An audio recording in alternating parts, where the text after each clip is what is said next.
show. Tommy's running a little late, but he's walking in the door right now. Yeah, you're running late. Trying to get some scrap paper, Mark. Yes. Always Did you get it? Always at the ready, though. I love that about you. All right. You're like a Boy Scout. Do the intro, please, sir. We are the only show that's kind of anywhere in the universe, recovering millions of dollars in cash, merchandise, exchanges, refunds, and services. Seriously. You know what? I love what I do, and I thank you for allowing me to do it for all these years. Remember how we get supported here? Through the good guys. So, we go after the nasty, lying, cheating fools and promote good guys and, man, everything in between. Because sometimes it's not always a bad guy when you have a consumer problem. I think most problems are lack of communication. Isn't that something? Okay, so 303-713-TALK, 713-8255. Now, I swear to God, this is not a political show. I don't carry a banner for any ideology. Republican, Democrat, progressive, liberal, alt-left, either way. It doesn't matter. I'm wishy-washy with things, with certain things. But there's a prevailing attitude. Please just answer the question if you can. I'm going to take consumer questions, but this is, I watched the Emmys, and there was one statement said, I wanted to puke. Well, no. Listen, Trump is not exactly the greatest personality in the world. I can see where people don't like him. But this is something that does confuse me. Please tell me something. First of all, Handmaid's Tale. Have you seen that series? Man, is that dark. Have you seen it? That it won everything, man. Do you know what it's about, Handmaid's Tale? It's about infertility in the future, and then they use young women who are fertile to procreate for the people in power. I watched the first season. I thought it was great. Okay, well, anyway, a girl told me one time, this hairdresser, oh, you got to see Handmaid's Tale.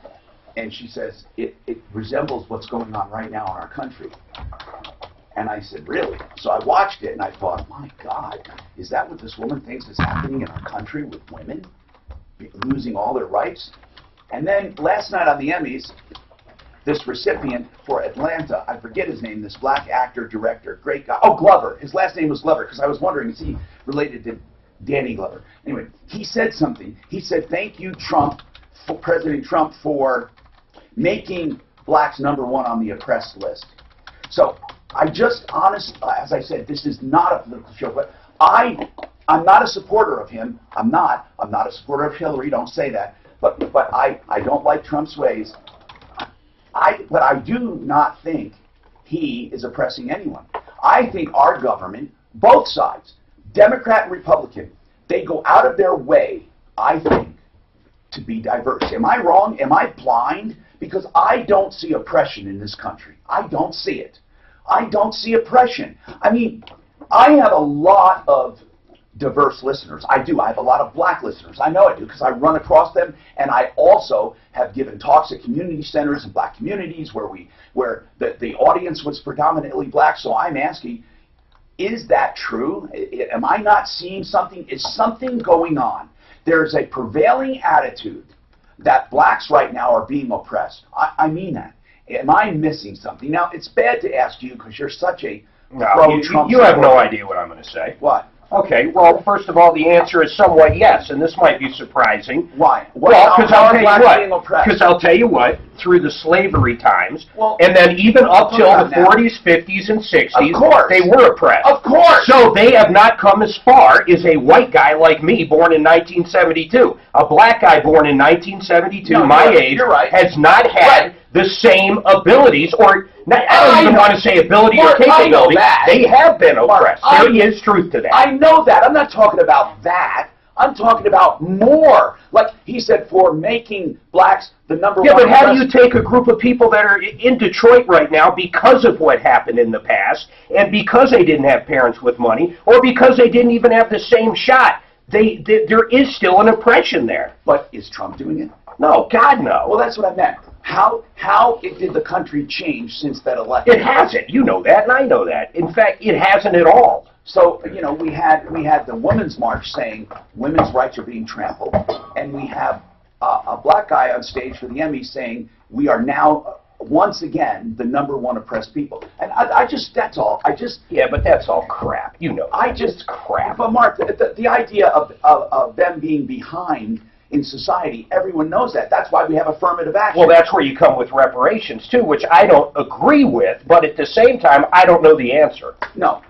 Absolutely. When you take somebody out of their society and they are slaves, and it takes a long time to make up for that. But I'm talking about recently. Is there any new oppression that we don't know about? I think we're doing better than ever. I think we are with diversity. I think we're doing better than ever with all diversity, whether it be in gender, in sexual preference, in nationality, in color, in race, in every way. I see more and more people opening their hearts and minds that I would never think would happen ever in a million years. I'm serious. Even in the middlest part of the country, you know, the Midwest and North and South, I have never seen more open minds in my life. It drives me nuts. That guy, who was that made that comment? More oppressed now than ever. Glover. Okay. No, he said, for once again making us the #1 oppressed people. Yeah, well, think about this. Here's a guy that makes more than 99.999% of the population. Oh, woe is me. I need a tissue when I hear this guy talk. No, but what a jerk. He was talking about blacks in general, and not himself probably. But anyway, I just look, we're here to help everyone. And I truly hate when people have money and means and cheat and lie and take advantage of people. I hate it. Kevin, go ahead. What's going on? Kevin. Yes. Are we getting Denver food trucks?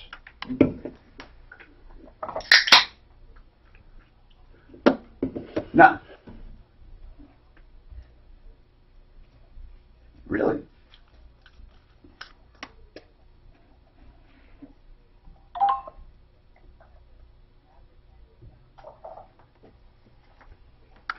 Training. I think, listen, there's a word, family. Let me explain this to you. I'm not saying blacks don't have families. They do now. But you see, they were ripped apart from families. Asians came intact, didn't they? Didn't they come intact in family units? Didn't they? No, a lot of them come over on visas that have special abilities. Well, I say special abilities. They have abilities to fill jobs. They have the training. Whereas they might have studied for computers. They might have studied this. They might have studied. But they didn't come here with training, Mark. No, that's no.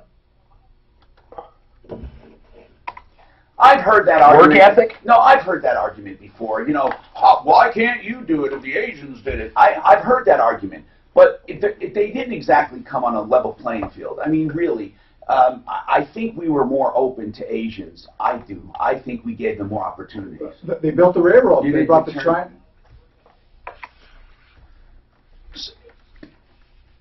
I agree. I agree with what he's saying. But that's a societal problem. Okay. Well, what about look at American Indians. They do terribly in this society. Why is that? Why is that? Yeah, but it's everybody. And they're not stuck on a reservation. But I'm saying, even when they're not stuck on the reservation, they're not doing well, and that's because of how they started. It takes a long time to get out of that. I know people think get over it. It's been generations, but when you uproot families and divide families, it plays hell on you. And there's still a lot of individual differences too. You gotta. By 17, I was sole sufficient. Right. So were you. Right. There's a lot of my kid right now. 17. He isn't. He lives with me. No, so I mean, it's all different. What, are you kidding me? I know 18-year-olds that can't tie their shoes, or 25-year-olds, or they forget to eat if they're not told by mom. Mike, go ahead, sir. What's going on, Mike? Mike. Hello? Is there a mic there? I can, sir. Go ahead, sir. Yes, sir.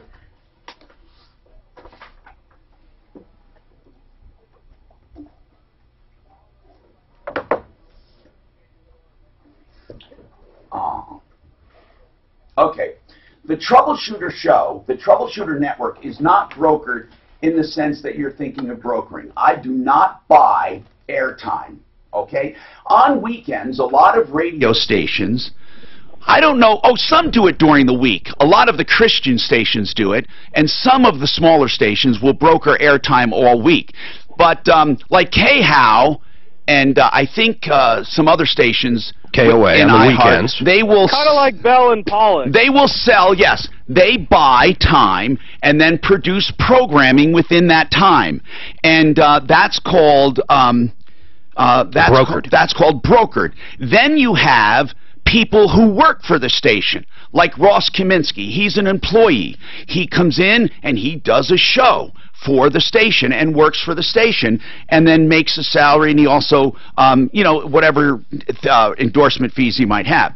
I have something that is a little bit of, I'm not an employee, so here's what happens. iHeartRadio buys the rights to my show, okay? But my show is produced on iHeart, of course under their standards, but I don't work for them. I'm not an employee. So, so I produce a show for them. I have my own producer and my own people, and we deliver a show to them on a daily basis for a licensing fee. And they pay for that. Right. That's a licensing fee. Or it's not a salary. It's not, you know, it's not, it's a licensing fee, for lack of a better word. Okay? Right. I was just kind of wondering how that and then also within there is what's called barter. That's all. It's just, it's complicated, but which means I have a little tiny, I have some inventory, and then they have commercials, and then we all try to make money. But here's the deal, okay? It's not a brokered show. But iHeart, just make no mistake, are in full control of this show, because even with a brokered show, mine is not, or a hybrid show like mine, you know, they are responsible ultimately for the airwaves. I mean, they that's true. So they could get in trouble. Well, so obviously, if they say, "Hey, Tom, you better not talk about this or say anything about this person or libel or slander," because, you know, their butts are on the line. They have that kind of creative control. What they don't do ever is say, "You must talk about this," or "You're not allowed to criticize this." They never do that. Right. If you have sort of like independent, like if you wanted to go after Brothers Heating, for example, you know. Like, well, I never would. They're good people. Marvin's a great guy. But if we go after a sponsor who's a big sponsor, they get nervous. And by the way, don't lie to yourself. Everyone does. On Channel 4, they got nervous. At Fox, they got nervous. I've been in the business. I've worked there. And they will tell you, whoa, hold back. What are you doing? No, they will. They want to make sure, hey, what are you doing? Now, if I had true dirt on a sponsor, I mean true dirt, they will not stop me. They won't, because they want to know, because they may get screwed in the future. But the point is, with a big sponsor, yeah, they get nervous. They want to make sure you got your ducks in a row. You know, they want to make sure you are right on. Because, yeah, that's true. Yeah, so it's a business, man. It's a business. Well, let me throw this in. And the good news is, if it is a big sponsor, generally they step up to the plate quicker than anybody and take care of the problem. Right. Usually they do, because they want to keep their good name. So what were you saying about race? My comment on race, Todd, since I know like you're like first generation, second generation, yes, generation Italian, right? You know, we're Italians and the Irish kind of like the quote, the black of the day, like getting arrested. Well, and, you know, Irish might not apply. Never as oppressed, but yes, it was kind of like kids weren't allowed to play with, not me so much, but my parents. They were considered lower class, yes, and all immigrants were. Each time had its immigrant, or each area had the immigrant that was downtrodden, but I don't think any of them were ever had the burden of blacks.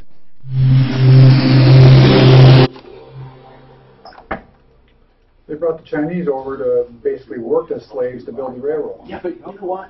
That's true. Russian families were not torn apart, though. Look what North Korea does right now. They brought the men over. Yeah, but they weren't torn apart. They sent money home. They still had a family. And even the Africans that come here now that work for home. Well, they don't even really know their true family name, a lot of them. So I mean, they're absolutely Africans right. who are Africans, the ones who come here to work, to send money home. They are different than people who were slaves. I'm telling you, there's a difference. Oh, no, I see what you're saying. Slavery does something to the whole family structure and the whole... Well, they don't know who they are anymore. See, it takes one generation to get by that.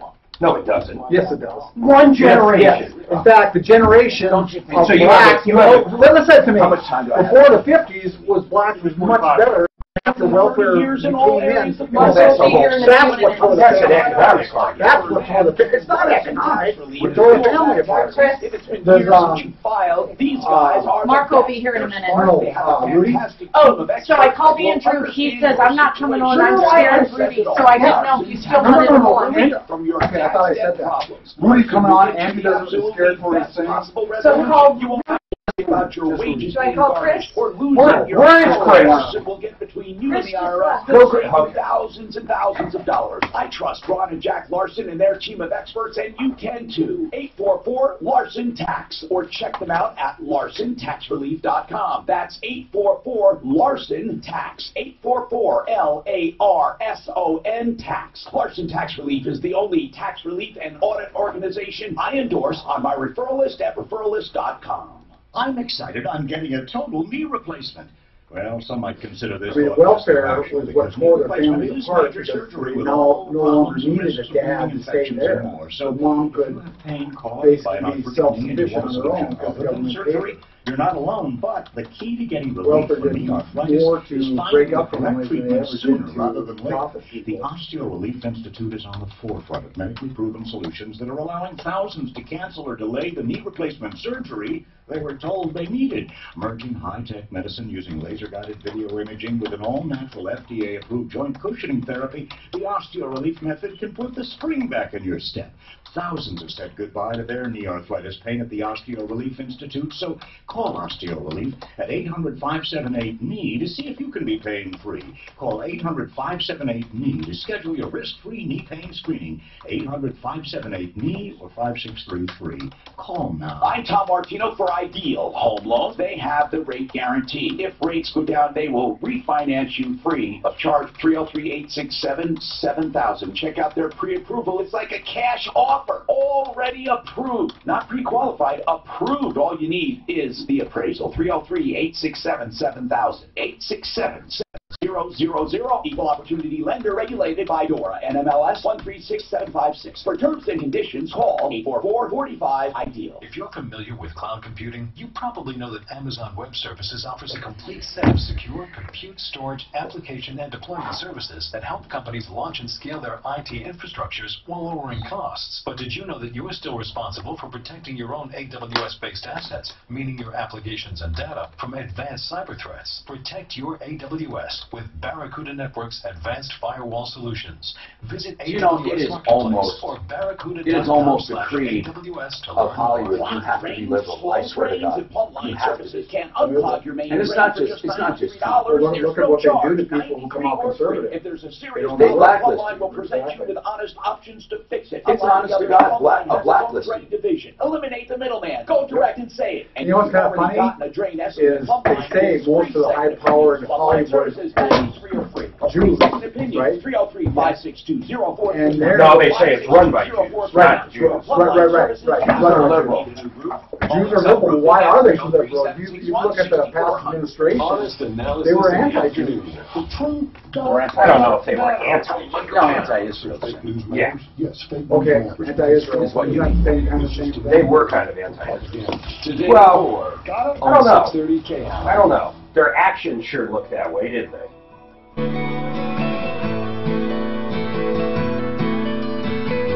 Hi, Tom Martino, your troubleshooter, 303-713-TALK. Lori, welcome to the show. What's going on, Lori? Hey, Tom. Hey. I just wanted to make a couple of comments about a couple of different cultural groups you were talking about. You talked about the American Indian, and I really see from traveling through some reservations that it's really learned helplessness with the American Indian. We pay them to stay on the reservation, and so they do. And it's learned helplessness. When you I see what you're saying. Mm-hmm. When you enable people to do that, they have no reason to leave the reservation. That was just the comment I wanted to make on the American Indian. I understand. Could you, Lori, could you say the same thing about black people? No, but they're not paid to... Well, if there's welfare and there's other stuff, I'm curious what she thinks. I mean, would the same thing go? Mike, I think to some extent, but I think my comment on blacks is that the breakdown of the family in black society is, I think, a massive problem, from my opinion. Many of the fathers leave the family, or the children do not have a relationship with the father, and they don't have that cohesive... That seems to be a sad reality. You're right. You're right. And where there is a family unit, not just in the black community, but in the Asian and white communities, where you find strong family units, you find success. Well, and the other thing, too, that I wanted to, a comment that I wanted to make is one of the cultural groups that I have the utmost respect for are Jews, because I think the Jewish people, even more than blacks, have been probably the most persecuted people. Oh, my God. You're right. Since the beginning of time. But, Tom, let me make this statement, is that Jews have, and I have many, many friends that are Jewish, and they never blame anyone. They say, you know, the heck with you for what you've done to us. We're going to be successful in spite of it. They network. Their families are very strong. They value education. They never blame anyone. And in the black community, I see a lot of blame on the white man for what they've done to them. Well, Jews never do that. They never blame anyone. They lift themselves up and they say, we are going to succeed no matter what you have done. And I respect that to the utmost degree. Thank you for those observations, Lori. Really astute, especially on the learned helplessness, because you do learn, you know, how you live. You do. That's why welfare begets welfare many times. If you don't see a father and mother working, and you don't have a value of working, you can get to be the same thing. Christina, what's going on? Yes, so my husband worked, and he's waiting for a final check from his employer, and we are having a very hard time getting that check. And now she said that she mailed it out. Was he fired or did he quit? He quit. Okay. And he went in. He's supposed to get it on the next scheduled pay period. Yes, he went in and he picked up one check, and then they still owed him for one more shift. So he went in that next payday, and the office manager went and talked to the owner. The owner said that she mailed out the check. And we are How long ago was that? 4. For what? 4 weeks. 4 weeks she mailed it out? Well, you know, she didn't then, right? How much is he owed? He's owed about $345, and now she wants him to pay $25 to cancel the check and get a new check. But why would that be his fault? $345? Yes, for one shift, 15 hours. Okay, listen. What's the name of the company? Sam Hill Oil. Sam Hill Oil. And was he an oil worker in the field? He was a frack driver. Frack driver. What is that? He fueled the fracking equipment. Wow. Okay. So, we did call, and we are calling. I have a note there. We are very successful at getting paychecks for people. He shouldn't have to pay a dime. Where did Suzanne? Did she duck out there, Brutus? Okay. Hold on a second. We're gonna get someone on this. And you know, you can make a demand, and I'd like to get from the Olson Law Firm, our employment attorney, on to talk about this. You can sue for triple the amount if you give a certain warning to pay and they don't. You can literally get 3 times the amount. And the Department of Labor and Employment have the forms online, Christina. So hold on, and we'll get something on that. Gina, welcome to the show. What's going on, Gina? Hi. I have been fighting the unemployment people. I had a case where they charged me with fraud and said that there was an overpayment, and they were started to take my tax checks. Okay, what did they say you owed for, Gina? That I was overpaid on unemployment. Oh, so the state's saying because you were overpaid on unemployment, we're taking money out of your... Are they taking your federal taxes or your state taxes? Well, it was the refund. That was my state, but they took both the federal and they've been. They took the federal and the state refund. Yes, they have been for like the last 5 years. What? Well, how much were you overpaid on unemployment? Well, it said different amounts, and they took me to civil court in Denver. So you actually were sued by them? Yes, and they lost. What do you mean they lost? The case was dismissed against me. Did you have an attorney? No, I went by myself. How did you get this case dismissed without an attorney? Because I went to a mediation in court, and there was a judge in the mediation, and I showed them that they had the wrong case, that they had built this whole case on the wrong, because I actually have got unemployment 3 different times, throughout my... and they lost. Right. And then what? They got dismissed with prejudice, meaning that they gave them an extra 1.5 years to, find the, prove me wrong. Right. But they never did. So it was dismissed without prejudice. Right. Okay. So then but they're still taking my money. They still take all my tax money every year, and I cannot. I went to the federal tax people, and they said they could check on the last. How much are they claiming that you owe? They said at first it was $5,941, but just recently they finally got out of my taxes over the last 5 years $5,835 and said that was paid through the tax part. But then if you look on the line right now on unemployment, it says that I'm back owing $7,000 again. Oh, this is crazy. I mean, you're in nowhere land. This is crazy. They say you are. I wonder if Larson Tax Relief can handle. I went out and talked to them. The first time a friend had told me about your show, and I listened with him, and I went out there and talked to them, and we got the money that they needed to start the case, and then they decided that they didn't think this was going to... They could help you. Right. Well, that's good. They didn't want to, at least but why? Enough to tell you, but why? Yeah. I'm just not... Maybe we can talk to Steve up there and Sisic, the attorney up there, and just see what... I don't even know where to start with her. She has got a terrible situation.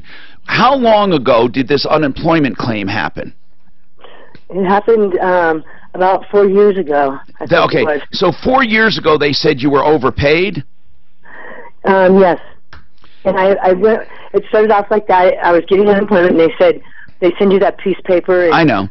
And why do they say you were overpaid?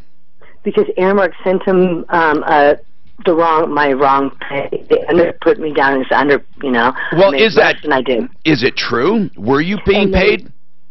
Well, yeah. Then I fixed it, and then they put in money, and they said I was overpaid, and I agreed that I was overpaid, and I put in for a waiver. Okay. And they granted it. They granted a waiver saying they're not going to collect. That is correct. Then why did they start collecting? Because then this guy named Keith Strand got into this thing with me, and he said that it was on my older case, which had nothing to do with it. It was a case where Keith Strand resurrected some old case where he said you were overpaid. Right, and said that was the case. But even if you overpaid by $5,000, they took that. And see, well, when we went to the civil court, and I went to the mediation with that judge, that's what he told them, and that's why I got dismissed. He said, she has a waiver on the case that she was overpaid. And this other case has nothing to do with it. Okay, we need to go to Olson. We need to talk to Steve Olson. I don't know what else to do. From the Olson Law Firm. He's our employment attorney. I don't know what to do. This is baffling, because she's battling a few agencies here. She's battling labor, unemployment department. She's battling the tax people, and this is just wrong. We have to do something. You hold on. What's up, Marco? How are you doing, Marco? I'm doing good. I gotta eat away. I gotta eat away some of these third hour, man. Okay. That was a hell of a what happened? What was the deal? What was it? FedEx, you said? UPS? No. Budget truck rental. Did you hear okay? Oh, you're fine. Did they? I don't have Like if you want me to Oh, talk. Press the sorry. button. On to talk, Okay. And off get when close you're to the not. mic. Okay, good. Okay? Yeah, and leave it off when you're not talking. Yeah. But try to get close to the mic, and you can move. You don't have to move to it. You can move it to you and get comfortable anywhere you need it. So, is this? I want to talk about the Broncos, Yeah. because I was at the game yesterday. It's a great game. And Trevor Simeon's for real. See, Trevor, where did he come from? I mean, I never heard of the guy before. Well, he worked under Manning for a little bit, didn't he? What college was he at? You know, I don't know, but Was I he a star? think, no. He was like a 6th-round draft pick. I know, and then he comes out of nowhere. Who was our? Who who are the quarterbacks? I know nothing about this new team. No, the number one draft pick, Paxton Lynch. Paxton Lynch. And so, I don't know where he's from, but he's supposed to be like, you know, warming up behind a veteran quarterback, but they were drafted in the same year. So it makes no sense at all, but Paxton was supposed to be for, everyone assumed he would be the first string. Right. And Trevor just beat him out. And he looked good yesterday. Northwestern is where Trevor Simeon's from. And they But he never made any waves towards in the end of the college, game. did he? He never made any Not waves. big, not big. It wasn't big. Isn't that something? But a lot of now. people aren't big unless they have a great team. But you know, Tom Brady was like a 6th-round draft pick. Yeah, and he is by far one of the greatest. I mean, I hate him. Mind. Yeah, people hate him. He's good looking, rich, and near perfect, so you gotta hate him. You know, guys automatically hate him. Yeah, you know, married a supermodel. I mean, this guy. She buys him like a Lamborghini for a wedding No, gift. but I'm serious. Any guy like that, he is so easy to hate. Yeah. That's true. And it's all done without soap. Plus he's got the arm and everything. And he's real. He's real. He doesn't smoke. He doesn't drink. He doesn't do drugs. He's like, he lives the life. He really is for real. I mean, the guy is for real. Yeah, it's terrible. He goes to bed early. He doesn't have a lot of. Yeah, he doesn't have vices. Yeah. Like the rest of us. But the media was really down on Trevor Simeon, and I thought he looked. How? They said, "Oh, he'll never do anything for the Broncos." Last year, they didn't have a line, they didn't have a running game, and he was up there. Wait, was he in all that? I'm surprised He how only much started last faster. year for all but 2 games. Yeah. I thought they were just going to be running. He's And I fast. tell you what, last year, I mean, he's got time. I mean, and I the didn't follow defense, one game last year. the defense shut down Dak Prescott. And Ezekiel Elliott. Excuse my ignorance, I swear to God, because I'm not following that much this year. I might now. Do we have a running game? Oh my goodness, we got Dak's coming out. what's his name? A good guy. Yeah, Well, I saw that one C.J. explosive Anderson. freaking run. Anderson, we got Jamal Charles. I saw from one Kansas City. explosive run. CJ just seems to get better. I wasn't watching the game. I just watched one. They got This is Devontae from our York. buddy Rudy. This is what he says about calling in. He's not gonna call in. Anyway, it was pretty exciting. I'll call Ivan. Okay. So we'll see if he calls in. What did he say? He's gonna call? Well, this is what he texted. He said he'd love to have a few words with Tom. Good, because Let him come on then. Natural and affordable way to boost your testosterone. Go to Yeah, Well, every time I say that, he But I does. also got another guy, Ivan, is the graphic designer. I talked to him this morning. So those are all the numbers for the. Oh, so call these other people? No. Nobody else will come on. Ivan? Then why you No. Ivan is with Denver Custom. I talked to him this morning. He said he would be on the phone when Rudy's calls in. Okay. And who is Ivan? So I Ivan's don't the need graphic this, right? designer. No. And what happened with him? This guy is scared for his life. Yeah. Who? Andrew Harris. He's the one with the lobster Why? roll truck. Why? He sprayed These guys, these guys are cocaine dealers. Well, we can't. They work. He said it. I don't think he actually got convicted of that. Hi, I'm Christian von Rickenbach, founder of Helix. Yeah, class 4. Anyway, I'll tell you next break what the case was about. Only mattress built for you. Go to helixsleep.com, take our 2-minute sleep quiz, and we'll build your custom mattress and ship it to you for free. Try it for 100 nights, and if it's not the best sleep you've ever had, Trevor Simeon. we'll pick it up and give you your money What's back. that? I think he's going to be a good. He might not have the biggest arm as Paxton Lynch, but He's accurate. He's patient. Yes. He's got way more poise beyond his years. Yeah. His third year. 30 KHOW. Hi, Tom Martino. We have a programming note. This Wednesday, Pure Water Choice is in the house to talk about the scams going on in the water filtration business. And I have to tell you, there are a lot of scams. don't confuse water treatment with water purification or water filtration. Treatment is a totally different ballgame, okay? Now, you may need treatment, but very seldom.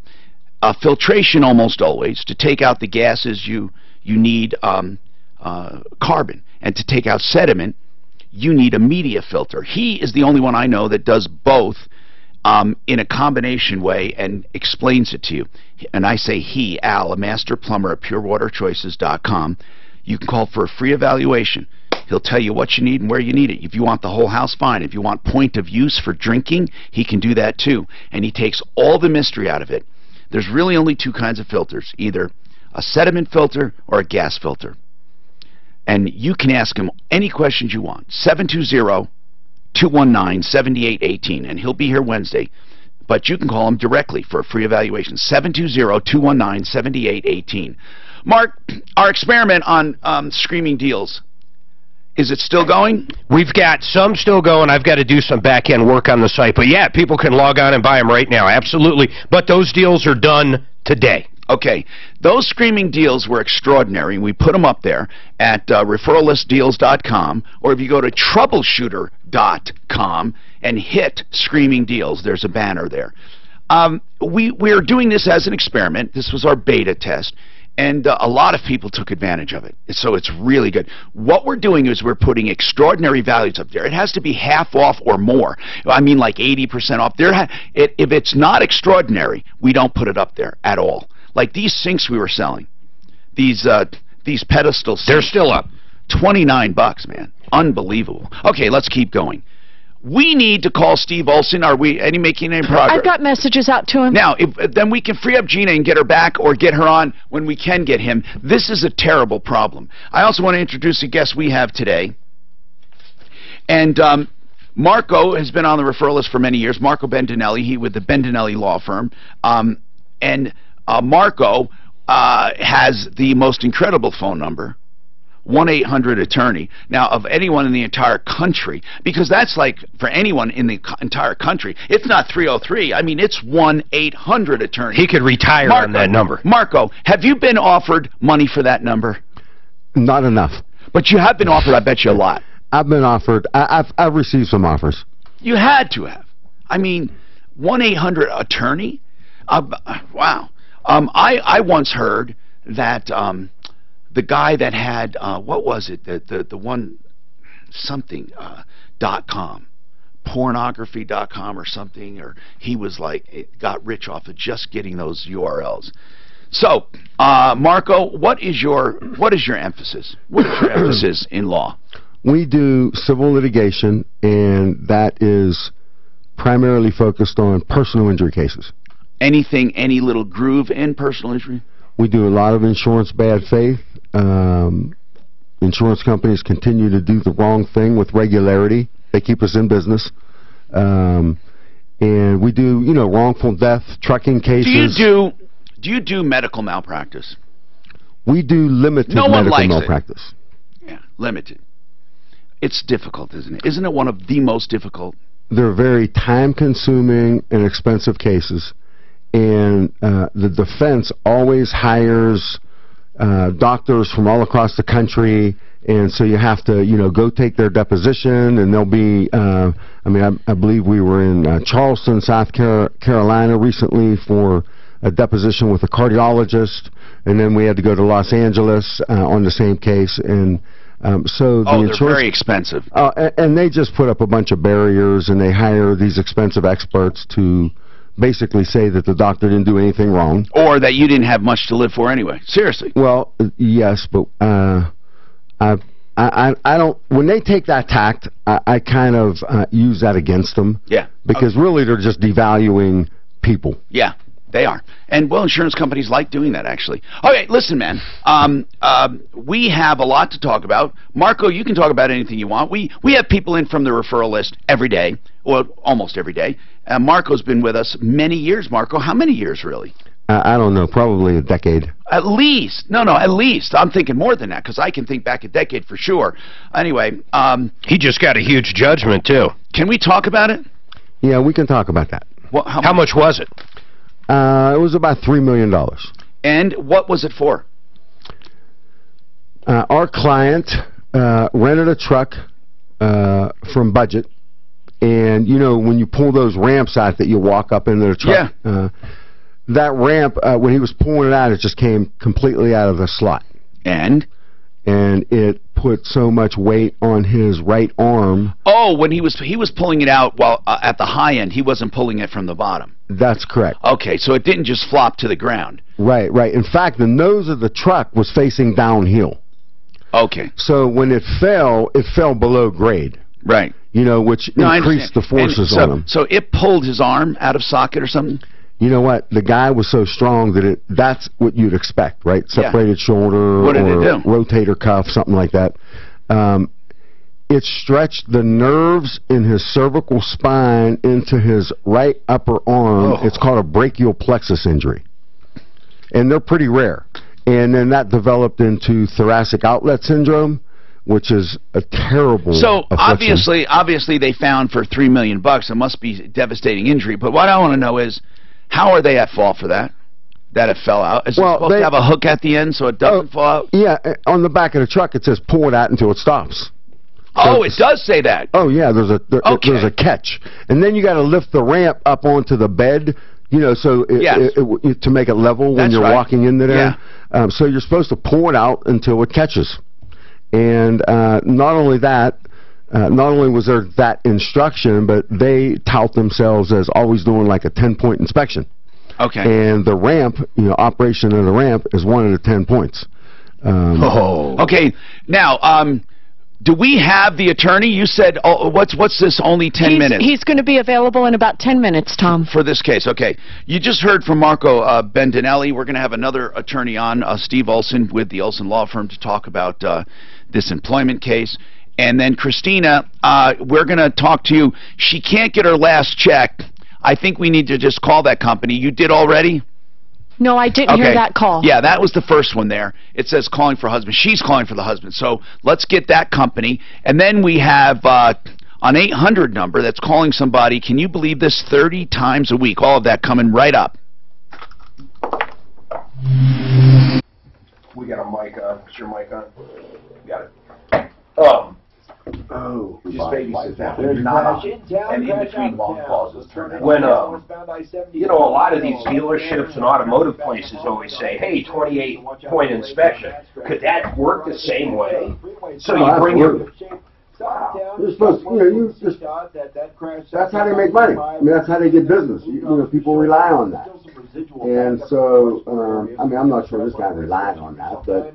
I mean, you know, as we looked into it, they, you know, it's right in the rental agreement that they do that. We do a 10-point inspection and make sure our vehicles are safe. Can you imagine you bring your vehicle in to get an oil change? They say on the invoice they did a 28-point inspection. Then you find out you had a bald tire and it blew out. I got that case. Motorcycle case, back tire. Guy tells the Harley dealer he's going on, you know, like 5-state trip. Brings it in for a, you know, tune-up and gets oil change and all that stuff, and his tire blows about 300 miles out. And him and his wife got seriously injured. And it was bald, though, right? Oh, yeah. Okay, so it should have been, it wasn't like a road hazard. Right.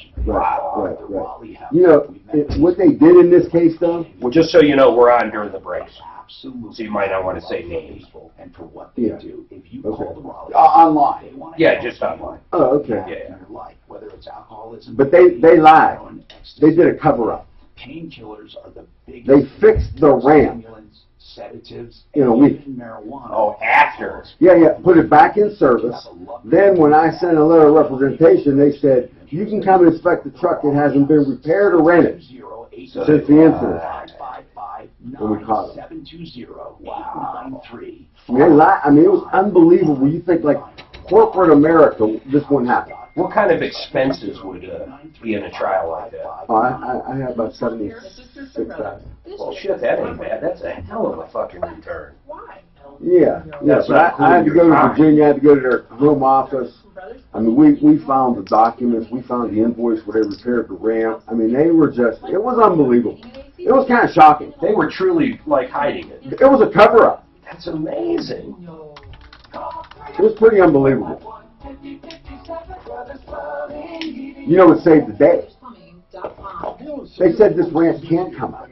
My client took pictures of it laying on the ground when he brought it back home. So he actually had the picture. They have hooks on the end, don't they? No, they got like a T-bar that is supposed to hit. It pulls out, stops, the T-bar, and then you push it up. And then you gotta lift it and put it on the ramp. Because when it comes out of the slot, it's about that much below the bed, right? So it stops there, and then it's on a swivel T-bar. You know, you lift it up onto the bed.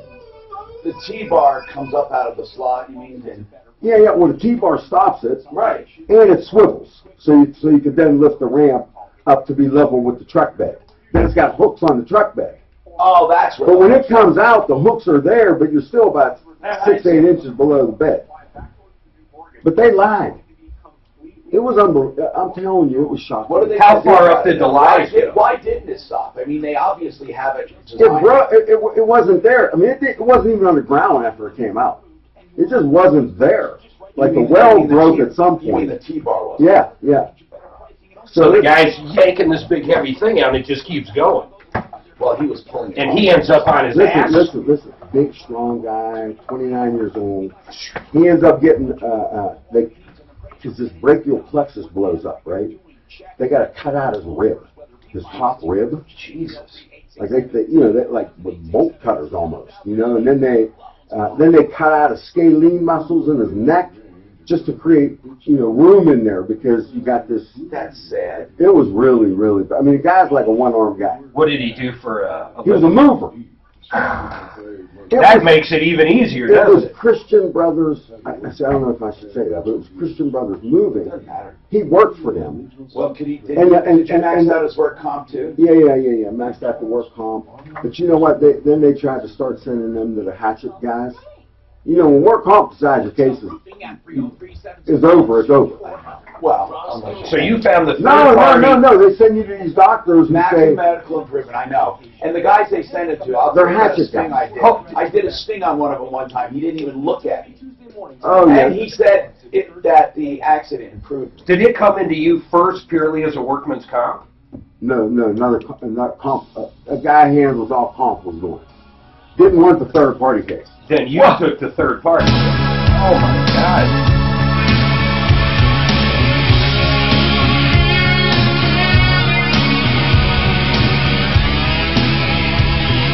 Hi, Tom Martino here. Welcome. 303-713-TALK, 303-713-8255.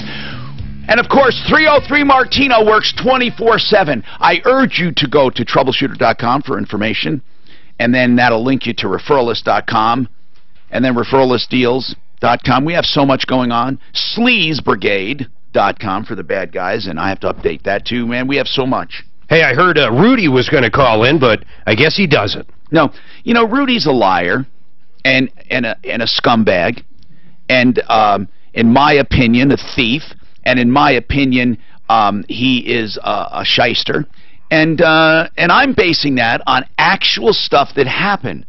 Now, he is not only lying, but he's trying to hide, and so is Is Larry his boss? Larry? Apparently Larry's the owner. So Larry and Rudy at Denver Custom Food Trucks are to be avoided, and if anything, they should be put out of business. They should be totally out of business. He left a message over the weekend going, our number still works, we're still in business. Good. I think that they should not be in business because, guess what? We have been unable to find one satisfied customer. Can you imagine being in that business and not having one? Not one. Dan, how many dissatisfied customers do we know of? Just that we know of right now. We have at least 6. This is about that thing I called about. Yeah, who? Just give first names or whatever. I mean, a ton of them. This guy can't build a food truck. That's all he's got to do for a living now is build a food truck or food trailer, and he can't do it. Now, listen to this. This one is going to be a weird one. Tom bought a tax lien. I'm going to bring up a real estate guy I know for years, Ed Tomlinson, only because Ed knows about tax liens, and he wrote a book about it years ago. He knows a lot about them, so I'm going to let him listen. Ed, are you there? Yes, I am, Tom. Yeah, I've known Ed for 30 years. Okay, so Tom, explain what you did. You bought a tax lien, right? Yeah, actually, I think that year I bought 50 tax liens from Jefferson County. You bought 50 of them, okay? Yeah. And for those listening, when you buy a tax lien, what you're doing is paying the tax. And you're paying the tax for people that don't pay. And then for them to get that, for them to get their land back, or not their land back, but to be current, they have to pay off the lien that Tom purchased with interest. Now, if you purchase that lien and it ages to 3 years, you can apply for a treasury deed. I think it's 3 years, right, Ed? Yes. Yeah. And so anybody, you don't have to buy all 3 years. You can buy just 1 year and sit on it. But the one who gets 3 years old is the one that's redeemable. And so a lot of people, Tom, yeah. If you're the senior lien holder, right. You might be a junior. Right. You mean a junior lien holder, meaning someone else had one? Right. You may have paid the first year. Right. And somebody else paid the second or third year. Right. But then if you paid the first year and you kept it for 3 years, you get to redeem it, right? That's correct. You pay off the other two, and right. then you apply for the deed. Exactly. So no matter what, you have to have 3 years. So, Tom, you bought 50 tax liens, and what happened? So in this particular property, I continued to pay the taxes for about 4 years. Yeah. And then I applied for the deed, and the treasurer's office called me and said, we have a problem with this property. There's a boundary dispute, and right. the land is going to be cut down a little bit. I mean, it was right. It was about but I want to sum it up, Tom, because I know there's a long story to it. And I read it all. So here's what it is. Bottom line, they said basically these property lines are overrunning each other, and there's really no land there to speak of, right? Right. Planning and zoning said that there is no land, and the taxing authority, the assessor, and the treasurer dispute and say there is land there. And so the two departments, I get the worst of both worlds. Right. I have property that I have to continue to pay taxes on that the county itself won't recognize in reality. So they don't say that it's an actual parcel, but they do want me to pay taxes on it anyway. Well, yeah, but if you don't, there's no penalty. You just lose it because, listen, I'll tell you, one time I had property in Parker. I did a subdivision, and there was some left over that went to a drainage ditch and a retention pond, okay? And so I got a tax bill on that. And I said, okay, I paid it. And then the second year I said, why am I paying this? So someone buys the tax certificate on it and pay the taxes, but there's nothing to get a deed on. So Ed Tomlinson, this happens once in a while, right? It does. Mistakes can happen, but what I would tell your caller is continue to pursue it. Maybe bring in a surveyor to determine right. the information from the two entities. And that's what they told them to do. I think that's what you're disputing, right, Tom?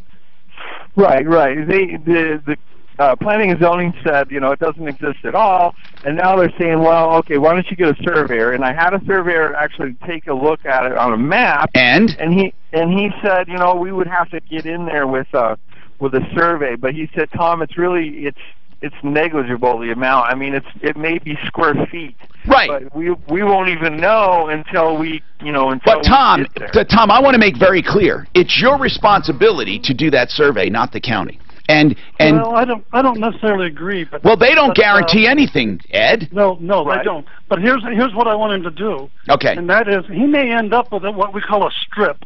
Maybe it's only 10 feet wide and 200 feet, right. 1,000 feet long. Keep the strip, because nobody can transverse over that strip without paying you off.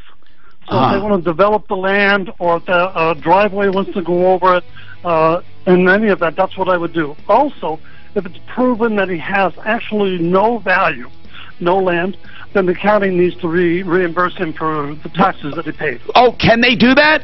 Sure. I mean, will they do that? If there's none. All right, hold on. I'd like to continue this. I don't know if Ed can, but Tom, hang on. Ed Tomlinson giving me way more information than I expected. That's good. We got a lot more coming up on the Troubleshooter Show. That's good, because he's more aggressive than I was. I was going to say you're out, because it says very clearly you're buying a pig in a poke, and we don't do anything. We're not like going to back. Yeah, but you're buying something. If there's literally nothing, they do refund it. Okay. But if there's 1 square foot. Yeah. Okay. Well, he said, or there's zero value. Once you're satisfied. Well, okay. How would you? Well, if there's any land, wouldn't there be value? I don't know. So, I don't know, can Mark. I get your honest take on this? Because I Always think honest. Mark always feels different. So, and I don't really care, okay, if the person's Yeah, go ahead. insisting. So the guy we got the money back for the hardwood, he got the certified funds today for Oh, 11:30. Did he get the whole thing? What was owed to him? Okay, wait, oh, that's the floor. Plus the Yeah. wood, so he got the, So he he has the started out in the materials. beginning with the caller. He's like, yeah, right, this guy will never call you back. If he calls you back, Suzanne, I'm going to buy you a latte. Right. So now the guy wants my address to send me a gift card to Starbucks. Is that okay? Of course Because it Mark's is. like, don't Of accept course it is. gifts. And I'm like, well, he's going to bug the shit out As of long me. as it wasn't done ahead of time, as long as he didn't say, if you do this, I'll get you some Starbucks. No, but he was like, yeah, right, this guy All will right, never I've got talk a to new me. angle on problems Okay. now. No. You know, I It's don't like cash for fixes. No. If somebody drops off cookies or a Starbucks, I don't care about that. That's what I thought. Okay, I just But, wanted to make sure I but was let's out of just say line. someone. How about if someone dropped off Coke Zero? Yes, we would definitely take that. And guess what? I'm not buying you a coffee with my gift card. So you know. Oh, my was over. My free thing burst. Did they charge you for all of them? They said, hey, wait a minute. We don't show any recent transactions on that. And I said, yeah. And they said, well, you're here every day. And I said, And they said, well, is this stuck? And then they looked. And I said, boy, I had to get somebody who was a student. Did they go back and charge you? No. So I got 4 weeks free. My Starbucks app was frozen in Neverland, and it was No way. It wasn't charging me, giving me free coffee every day. 4 weeks. Love that. Hey, is that the S8? No, this is the Pixel. Pixel Oh, the by Google Google. thing. And you know what? I don't recommend it. It No? locks up. I don't like it. Battery sucks. Locks up a lot. There's nothing special about this phone. Nope. I love Yeah, my it's supposed to be. You have an S8, the big one? No, I got the Galaxy. Listen, The Note just came No, out. No, it's not Oh, it's yeah. not a note. I don't Yeah. like notes. Yeah, it's long. I don't like notes because of the stylus. I don't want a stylus. Right. Yeah, but you don't have to use a stylus. I know, but I don't I like. just saw one of those yesterday for the first time. I love it. He loves it. Now the S8. He said, he goes, this is the phone Jesus gets. Now I was thinking. That's how good this I was phone is. actually thinking of switching to an iPhone. But Oh, boo. no, listen, I'm not a great iPhone fan. There's no back button on the iPhone. There's nothing with the iPhone. That's the problem. You know what I mean? You gotta double tap and go into all them apps and Well, stuff. also they don't have active. You don't have active desktop. Right. You can't do stuff on the desktop. You can't keep like a live weather app or live Oh, you stuff. can't? I don't know. No, nothing live on the desktop. You have to click into it. Mm. Right, Mark? That's no idea. Is that right? Yeah, no, I know for sure. But my girl has an iPhone. I hate it. There's no back button. You know how you can go back? No home button. Wait. No, there's a home button. But no back. Yeah, you know, like the bottom right, you can hit and it goes back. Well, you mean like that little arrow? That's right. They don't have one of those. You know what else phones don't have? That stuff? Control Z, basically an undo. Oh, that's Phones right. don't have an undo, and I want an undo. Because undo, sometimes I've done things that I just want to undo. Right. First of all, Right, they right. will never trick you into anything like signing a Yeah. Anyway, my buddy goes. I mean, he's not religious or anything. But he goes. This is the phone Jesus so they gets. give you a full contract with everything. We were at the that needs to be gate, done, actually. and then they will fight with your insurance company to get what you need if it comes to that. Or there wasn't any part of the Broncos game that wasn't hitting the whole. To get them on the job. I'll tell you what, it was crazy to delay. Only if you're one. That was weird. And then it turned out, and then the sun came out and it was like 80 degrees. Did you notice, though, that delay, that really screwed up because they scored right after that. He fumbles, they score. I'm like, oh, man, that delay almost cost us the game. But then they started firing again. You know what? They just kept moving the chains. It was unbelievable. Yeah, I know. Ezekiel And they Elliott. passed way more than I mean, they were getting first downs. They were like unstoppable. And the defense just. Oh, the defense was crushing those guys. Mattress built for you. Go to Helix. And who's the two quarterbacks? They never allowed 100 yards rusher last year. And, I didn't know that. and C.J. Anderson got 100 yards. Oh, you mean Dallas? I'm sorry, what did I say? Yes, You Dallas. said they never allowed. Yeah, I thought you meant Dallas, the Denver Dallas, defense. Dallas defense. Denver, I mean, Dallas, they said was like the best team in the NFL. And Denver kicked their butt. It was pretty amazing. Actually, the score should have been worse than what it was. before the end of the year. Yeah. Call my friends Ron and Jack. There's only like, it's only the second week of the NFL. There's only 5 teams that have 2-0 records. I saw that this morning. And 3 of them are in division. Oakland, Kansas City, Broncos. That's right. Steelers. And if the Chargers would have won Ed held over to finish up. He said they would have been 1-1, and they would have only lost to the Broncos. Now, he said to tell you, and I had that on the screen. Oakland's a problem. Then I have Sean Olsen holding as well. Kansas City's a problem. Okay, good. Do you want to be able to look at the screen? Why do I say Steve Olsen? Tom, I met Sean. Why do I said Steve a couple times. When Tom's talking about water filtration, I want to be able to go be on Google. This kit has helped thousands of rookie investors. You can hit Google. Yeah, you want Google on this. You know, I mean, like. And it can help you too. Yeah, you want to go on Google? It's right there. Water. I'm trying to buy. Don't ever. There's a difference between water treatment and water filtration. I heard you say that. Big difference. I thought about that. No, we only need filtration. The water treatment is fine in the cities, but you do need filtration. Really? Yes, Like everyone needs that.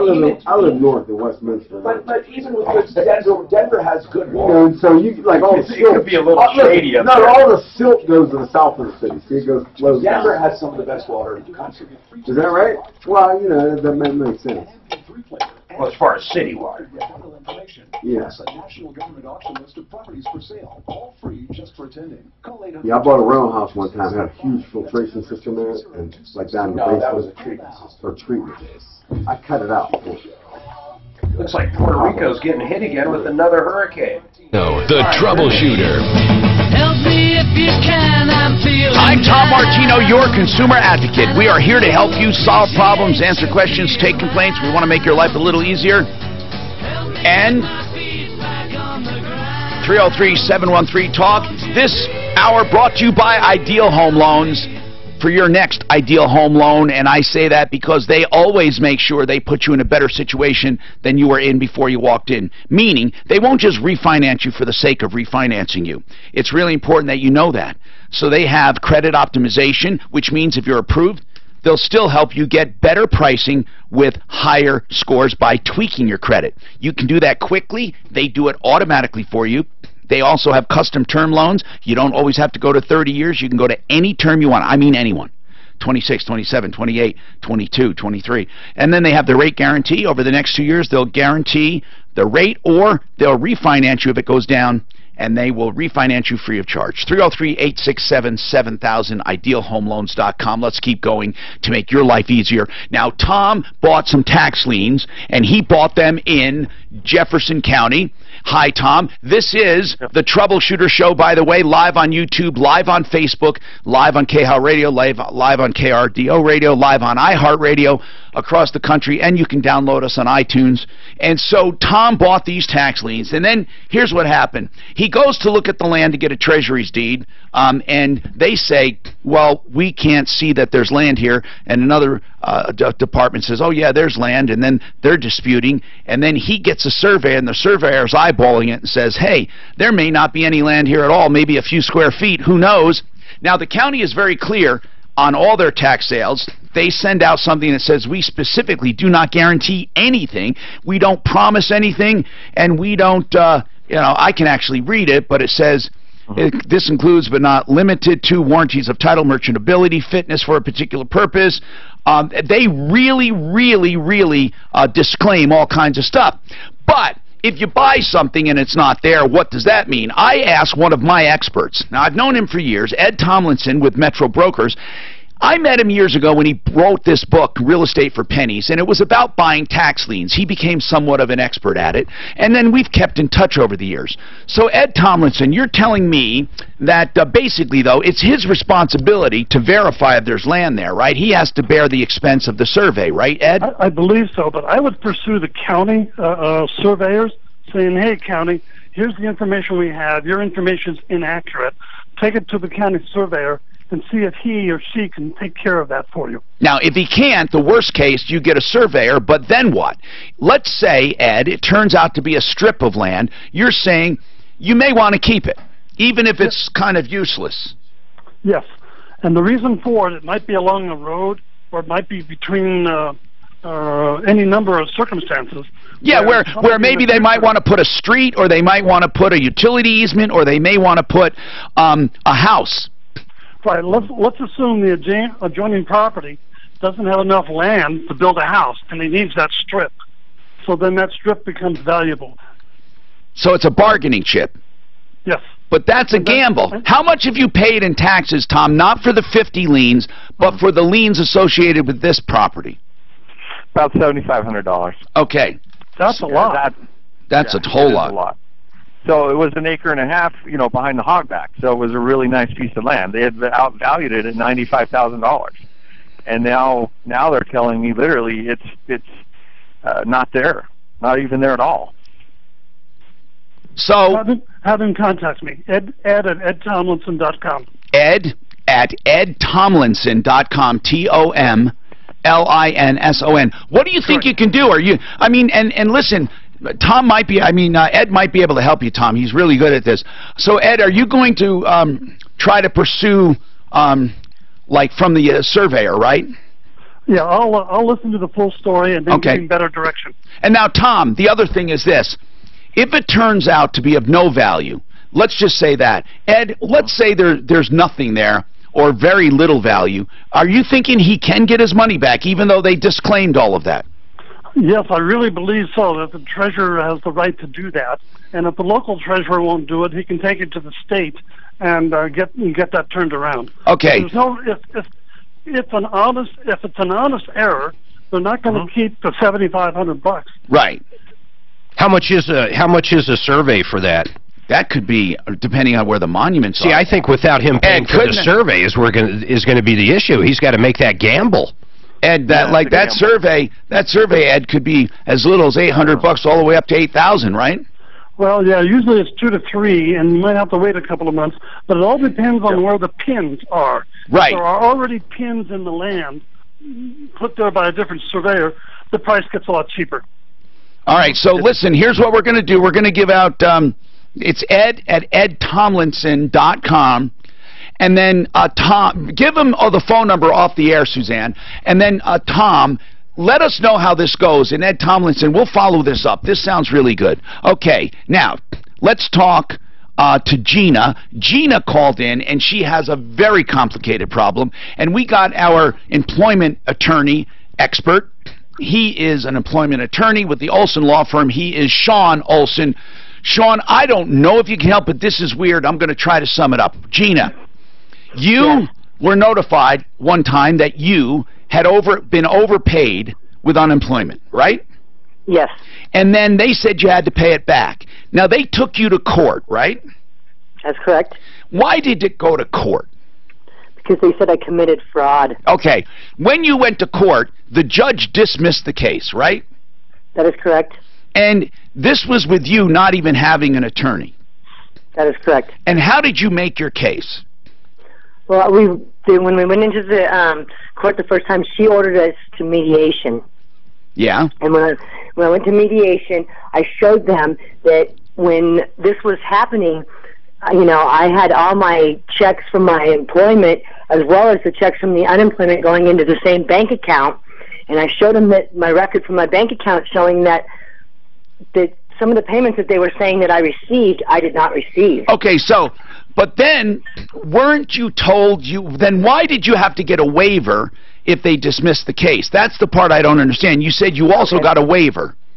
That was before, because I got a waiver and it was granted, but then they brought up in saying that it was, that I had an overpayment in the older case. Okay, so in other words, even though you were given a waiver, they said you had another case pending, but in any case, you got them all dismissed. They're all gone. But now, a collection is showing up over the last few years. They keep taking your refunds, right? Yes, they have been for almost 5 years. Why did you contact me now? If you've known that you won years ago and they kept taking money out, why did it take so long to ask for help? Well, because I did go to, they had that without prejudice thing on it. They were. It was dismissed. It was dismissed without prejudice. So you had to wait for them not to appeal it or not to refile. I mean, correct. It took that time, and after that time was over, I figured that I would get my next set of taxes. I did not. So then I went back and I tried to go to I went to the IRS. They sent me to somebody else, and then they sent me to somebody else. So who's collecting? The state is still collecting on that original lien that was dismissed by the courts. Yes, I mean they just keep seizing both my federal and my state taxes. How much have they seized completely? Well, for the state so far, it was for everything so far. I don't have an exact total, but it's the federal is over 12,000 and the state is over 5,000. Okay, so they've taken nearly 20 grand from you over 5 years, and when you contact them, they say the same thing: you owe this. Yes, and I just thought it was completely. But what was the original? What was the original lien that you owed if you did owe it? When the attorney sent me the thing for court, they said it was 3,000. 3,000, and they've taken 20. See, Sean Olson, I think she got caught in some Twilight Zone loop here. It sure sounds like some Twilight Zone loop. Admittedly, I've never heard of one this bad. Right. I guess, it's important to know why was the case dismissed? Do you know? Yes, because when I showed the judge, the retired judges that do the mediation, I showed him that that I had got the stuff that they turned into the court was all on that case that it had been waived. And I tried to explain that to him. Yeah, see, prior to this, Sean, they had already looked at it and waived collection before this. Okay. And then she notified that retired judge, this has already been waived because there are no deposits in my account corresponding with what they say they paid. And so that judge recommended to the trial judge that it be dismissed. Is that right, Gina? Yes. Okay, yes. And then it was dismissed without prejudice. Yes. See, that's the part that sounds a little bit strange, why they would dismiss it without prejudice as opposed to dismissing with prejudice. Now, let's tell people what that means. When they say without prejudice, it means you can refile if you want. We're not holding this against you. That's correct. And they did not refile. Right. They told me, what they explained it to me was that that was giving them extra, time to get more evidence against me. And I think what they're saying, Sean, is procedurally they weren't wrong, and they may have had something there, or procedurally they were wrong maybe, but they had something there. I don't know. I think they were leaving that possibility open. I wonder if we looked at Colorado courts, what we'd see under her. And that was exactly what I was just about to suggest. Has anyone done a search to see if something was refiled, default judgment or something like that? Okay, so that's one of the things. Can we do that with co-courts? You should be able to, yeah. It should all be public record. We're going to run a search. What else do we do, Sean? If she wanted to hire you, and I'm not I'm not trying to drum business. I'm just saying, is this something that you can handle as an attorney? We don't even know where to go. Yeah, this would be, admittedly, probably something outside of my wheelhouse in that it's probably more of a tax attorney sort of an issue. I know, but then Larson Tax Relief, they said no. This is more of an employment thing. Yeah, everyone pointing the finger at everybody else. We really don't. That's why I called you, Sean. We don't know who goes where. Are you thinking they refiled the case and got a default? But even if they did, they've been collecting for 5 years. Right, which could raise some more issues, in terms of the statute of limitations. Do you challenge it? Yep. So it'd be very, very important to know if some case was filed and judgment was entered against you to see what that's all about. I guess the short answer is the short answer is I'd be happy to take a look at it and see what's going on. Even if you can recover part. If the 20, that's tax money. That's her money. Hold on a second. Here's what we're going to do. We have to take this break. I know that, but Suzanne, let's let Gina get her stuff together, and let's run a co-courts check on her to see if anything was refiled, okay? Get her information, date of birth and all of that, so we can do that. That is very, very important that we do something like that. Now we have Marco Bendinelli with us. We'll come back to him. He is in the studio visiting today, and I'm going to ask him to chime in on stuff. 303-713-TALK, 713-8255. He's on the referral list with the Bendinelli Law Firm. Another attorney that we frequently use as an expert on this show is Joseph Lazzara. Lazzara does criminal defense. And let me tell you something. You may think I never need one, right? And then all of a sudden, you get in an argument and somebody says you assaulted them. Do you know that if you yell at somebody, they can call that assault? If they feel threatened, they can call that harassment or menacing. There are so many times where simple neighborhood spats turn into a crime.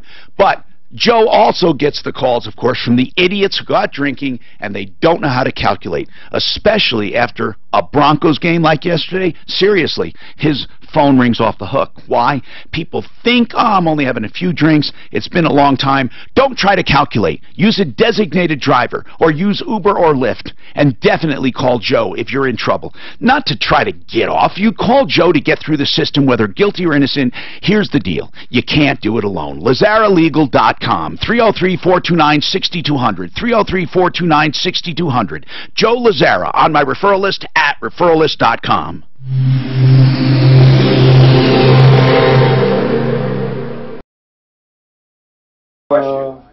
Just a couple of problem spots. Your highway drive in the metro area. Watch out for what line is she on? Westbound Hampton. She is on, who's, Gina? Yeah. On set 2. You gotta pick up this side if you want to talk to her. Hey, Gina, what county was it? On that stretch, it is starting to improve. Okay, hold on. Denver. Vasquez, and watch out for slowing in southbound 225 when they approach the I-10. Doesn't that bring up everything on her, though? Weather forecast. Sunny and oh, you already have her up. High near 80. Yeah, she got some criminal right cases. Got a few clouds above in Denver. She's got a rap sheet. She does. I wonder if she's Ryan Pete Wagner. Oh, wait, misdemeanor. CR, I don't know what that is. Oh, that's a criminal. I mean, that's misdemeanor. 02. Yeah, I don't want to bring up any of that one. No, she's okay. Now here is person to person. But you know what we want to do is we want to go. People in the state. She got a new. Is it Gina M? Yeah, Gina Marie. Okay, but what are we looking for? We're looking for this one. Oh, Denver. No, we're looking for the state unemployment people. So that'd be Denver district. Yeah. They tweak your credit in order to give even better pricing and better rates. Credit optimization. I saw 2 Denvers. Yeah, right here. But those are criminal. They're 5, 2 times 5. But she got. Would it be from Colorado? 97-17. So she's got this one, but no, that's the people. That's criminal. Oh, wait, it's criminal case? Yeah, CR. Oh. People. Well, it was fraud. It was fraud. Oh, you know what? I bet it was a criminal case. Right. Which has nothing to do with the civil case. Right. With any potential civil case, maybe. Oh, so they got rid of the civil criminal case. No, they got rid of the. They got rid of the criminal case. And that she still has a civil. But she still has a civil. I'll send it home today. Okay, they can buy me a Starbucks with that. You know what I mean? He call me and go, look, I'll meet you at Starbucks. Okay, we'll both get locked up. You know? We'll buy them for the whole building. I can't believe I'm done with Starbucks. Oh, man. Probation terminated. Drug conviction. And holy shit. What a dark. This girl's been busy. Well, you ain't shit, man. I mean, she got some stuff. She's got 52 cases.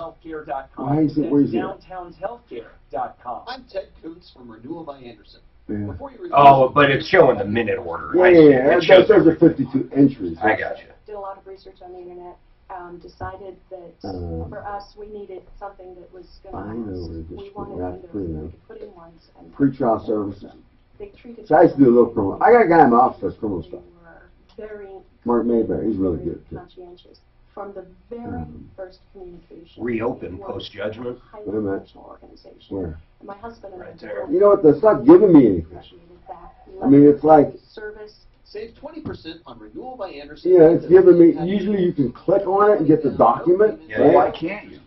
Well, I don't know. I mean, maybe it's so old, so 6. 720-683-6611. 720-683-6611. See, this is one case. Why is it giving me all that stuff? See, it's a 2005 criminal case, right? Click on it again. See website for restrictions. Nobody beats buy and build for below wholesale pricing on cabinets, countertops, sinks, toilets, That's weird. faucets, and much You more. know, it's All different. interior finish items. Give them a call or go Exactly. see them. 303-295-6022, 4800 Washington. Maybe that's why you can't see anything. No. 2005? Big on the thrills of savings. Even contractors go there. Buy and build beats big Oh, box yeah. prices every day. Buy and build. See, I'm usually looking at civil stuff anyway. I don't usually do like a name search or something. You're putting in the case number. What you think of Trump pardoning Arpaio, he has Yeah. the absolute right to do it. Now a federal judge refuses to throw out a lawsuit trying to set it aside. Ever heard of separation of powers? Join me at 4 o'clock for more Reverend Talk Radio. Why is that different than last time? That's so I have no idea.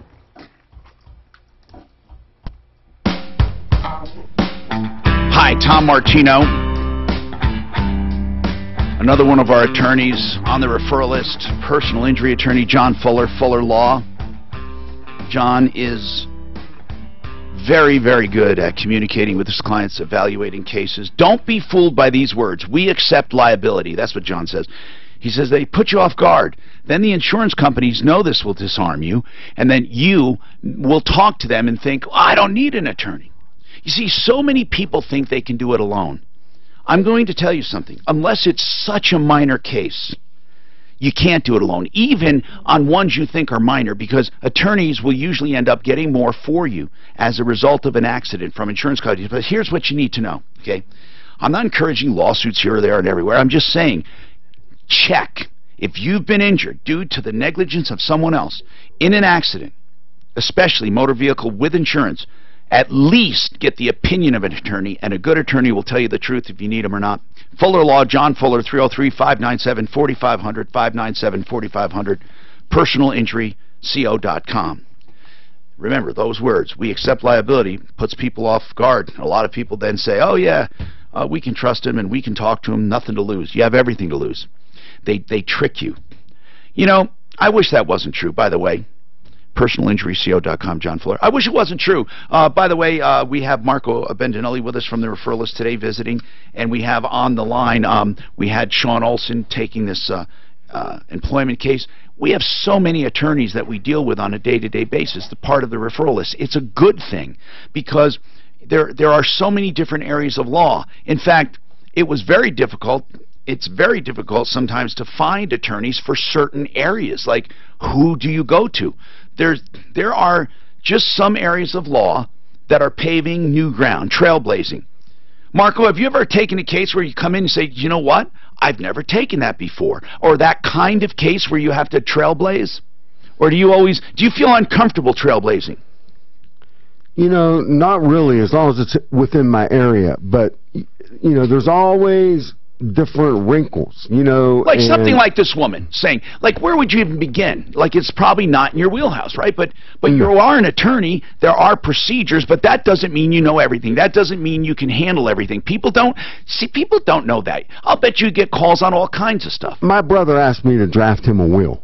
Yeah, I said, you know what? That would be me. You know, if I say yes, I'm in malpractice already. Yeah, okay? no, seriously. Because it's not my area. Even though legally you could. Well, sure I could. Yeah, and you could give legal advice on any area of law. You're licensed. Right. Well, yeah, and when you take the bar exam, you got to know tax, constitutional law. But if somebody came law. to you with a tax problem, you'd feel pretty weird about it. Oh, I would send him to the tax attorney. Of course, and that's the point. I'm a trial lawyer. So highly specialized. So Gina, that's one of the biggest problems we're going to have. We did a background check on you, and we can't find anything where they refiled that case, can we, Marco? We can't find it. So I don't think they refiled the case, Gina.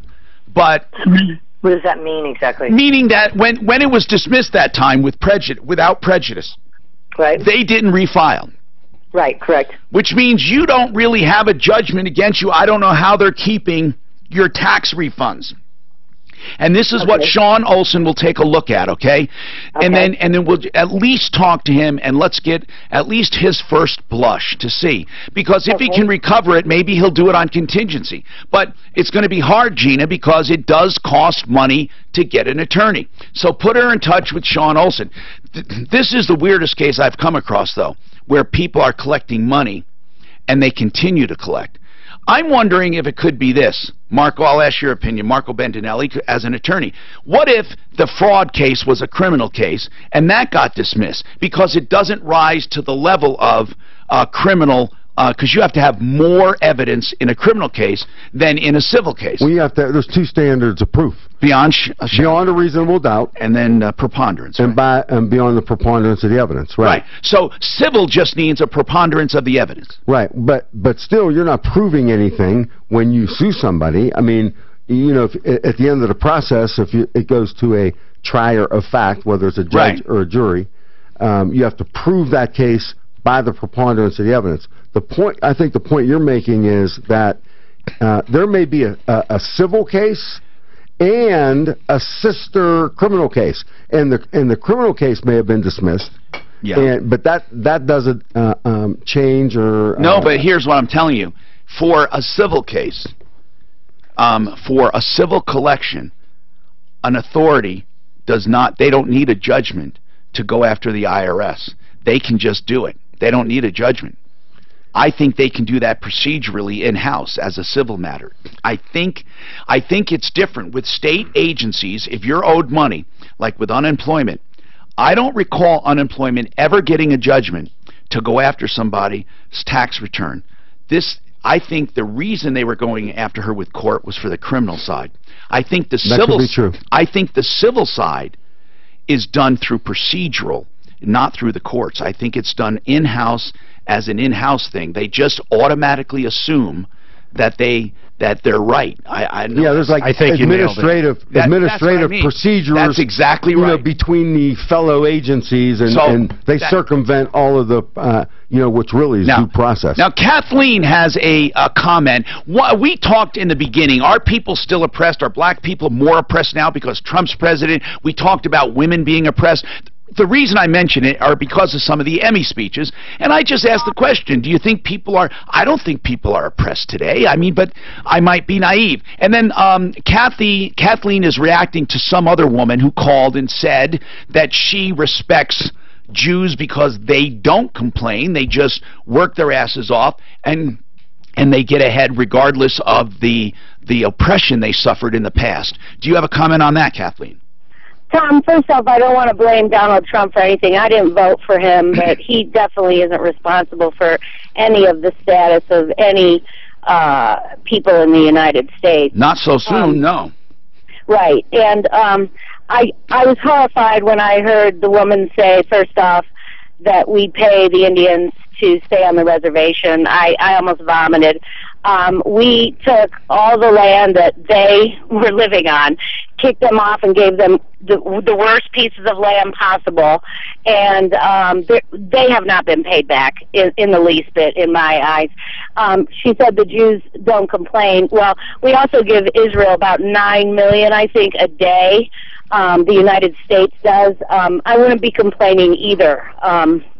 So the discrepancy in how we've taken care of blacks, Indians, and Jews is just horrifying to me. So you feel that we have not taken care of blacks in this country? Well, it's going to take some time because we have family members that are living that went through hell. Right, right. And so I understand that, but I didn't like her tone in the fact that she's going to say, well, we pay people. And, you know, some people need assistance. and black people need assistance, Native Americans need assistance, and like I said, last time I looked, I think it was $9 million a day goes to Israel from United States taxpayers. So. Yeah, but she wasn't talking about Israel as much as she was individual Jews in this country. She's saying that as an oppressed people, when they moved here, they did not go into New York City and stay in one neighborhood. Right. They spread out. I understand that, but our country did not repress them. Like we did the black man. You're right. You're right. I think Native American. I think of all the people in this country, blacks were probably the most oppressed in this country. Obviously with slavery, but even after that, there was a deep prejudice. Now, again, I might be naive as hell, but I'm feeling like it's not there anymore. I mean, I think that in fact black achievement is almost revered more, and I think encouraged. And look, we had a black president, Obama, and like I said, I might be naive because I'm not living a black life. I don't know. But to me it seems like we don't have that problem anymore. I mean, I don't think we do we? I mean, with women too. I think that it can always get better, but I don't feel like we are an oppressed country. Am I wrong? 303-713-TALK, 713-8255. We got a lot of calls coming up. Apparently you didn't read Hillary's book. Why? Did she feel we're oppressed? Women are oppressed. That's why she lost. Hillary lost because women are oppressed. Dan. No, it was two business guys in Afghanistan. Yeah? Or something. No. She went on and she said that there was a conspiracy. And oh, no, she's a sore loser, isn't she? She's a nut job. Yeah. Is what she is. Don't you think Trump is too a bit? Come on. Truly. And you know my background is you know what, though? Finance. All right, so I don't think so. I think he's a patriot. I think he loves his country. I think he loves himself more. Listen, he's 70 years old. Lowering your interest rate. He got a supermodel wife. He got all the money in the world. Where would you be? I'd be in the Caribbean on about a 200-foot yacht. Well, he's powerful. That's right. But what I'm saying is, when he says, I want this country great, and I want us to have the best Air Force. I believe him. What's his motivation? No, I he believe got all the money in the world. He got, I have nothing against his politics or him. I just think he can be a better man, a better person. But that's how he's got stuff done his whole life, man. He was building buildings. Yeah, he wasn't a politician. He's not a politician. He does deals. He's a deal maker. He is a deal maker. Get it done. But he hasn't done many deals, has he? Well, I'll tell you what, though, but listen. He's not getting it done. No, when he's looking at what the politicians are not deal makers. That's why he's getting us out of these treaties and stuff. Like, it's bull crap. Who signed off on this? Obama. Anyway, I'm a supporter. I can't help it. I just think it makes sense. Hear all about the treatment. Once you're satisfied, only when you're satisfied, under no obligation. Tom's not a supporter. Actually, I think he is. In so many cases, stem cell therapy has avoided surgery altogether. I'm looking at all the cases my law office filed in the last month. I don't even know that. Last count. My son told me. My son's a lawyer. Colorado Springs and other areas. He goes, Dad, that with part-timers and everything was 28 people. I said, you know what? I'm going to steal all the money and I'm moving it to him. Okay? Because I had enough. You like to eat? I don't know. I've never been there. I haven't either. You hear about it a lot, though, don't you? Well, you know what? I've never been to Europe. Have you been to Europe? We went to Italy for 3 weeks. Oh my goodness, I'd love that. We did a tour to Globus, really good company. So we saw we were there almost 20 days, no, more than 20, like 23 days. We stayed in probably 15, 12 cities. Everywhere. I mean, we saw Italy. That's great. It was fun, man. Look, my next birthday in 4 months, I'll be 60. I'm like the unsophisticated American. I've never been east of Jersey. Okay? Learn how. And I really want to go. In the last couple of years, I've been trying to go put some time on my calendar. And where do you want to go? I want to go. I want to Paris, Rome, Florence. Boy, if you could get 4+ weeks, man. Viking Cruises has stuff in Europe you would absolutely. But you don't want to go in the winter, right? I don't know. No, it's cold there. I don't remember what time we went, but it You was didn't go in nice the as winter. hell. I bet you didn't go in the winter. When is there winter? Same as ours. It is? Okay. Like January, February, it's cold. So right now I got 2 weeks off in, well, I'm going to block out in January. I got no trials for a minute. And so, but I can't go and do the Europe thing because it's freezing everywhere. So I'm thinking maybe Tahiti. I don't know. But I mean, there's nothing to do except go to a warm climate. You know, so but when did you do that? How'd you get 20 days off? I owned the Goodyears at that time, and I just took it off. I owned 5 Goodyears back then. And I had a general manager in place. I was able to get away. Yeah, how long ago was that? Shit. 05, 06. Now, we went to Punta Cana for 3 weeks. When did we go to Punta Cana? June of 2014. How long did we And I do missed that? it. What? Did we go for 2 or 3 weeks? We went for like 17, 18 days. Yeah. It was so good. I've never been on vacation that long. I've never taken more than 2 weeks is the longest I've ever taken. And then I was gone crazy. I can't stand it. Have you ever been to Europe? No. You've been to Italy. No. You've never been to Italy. Me neither. Hi, Tom Martino, your troubleshooter, 303-713-TALK, 303-713-8255. Okay, now, I'm perplexed. You just told me you've never been to Italy. That's right. What's the big deal? I just can't imagine. Well, no, I haven't. I'm perplexed. Okay, I haven't. There's a lot of places I haven't been. Okay, let's go to that right now. Christina. Yes. Christina, what's happening with your case is Suzanne's got an update. Yeah. You said your husband didn't get his final paycheck, or for one shift, and he's owed 300-something bucks, and Suzanne called. Okay. So, Christina, you may have said this on the air, but her side of it was they had mailed you the check. You guys didn't get it. Where they left it with you was they'd be happy to mail another one. It's this address that was on the application. They want her to pay $25. She never heard back. She said at this point, would you just have your husband come up and pick up his check? And she also said it's not contingent, but she just said, would you also ask Christina to take down all the nasty things she said on Facebook about us? So Tim can pick up his check, and will you take the stuff down off of Facebook? Yes, it was just a 1-star review, and it was very vague. So, yeah, I don't mind. Well, listen, Christina, I'm sorry it happened. She said she mailed out. Who knows if they really did? I do think, of course, that you shouldn't have to pay the $25 to stop payment. So have your husband just go pick it up, and that'll be the quickest thing. We'll add that to our total. Okay. Hey, do you have any questions for our attorney today? Any questions at all? Give us a call. He's one of the few attorneys that at least take a look at malpractice cases. I mean, we do have attorneys that do that, but there's such difficult cases. Have you ever had a really good one though that you won?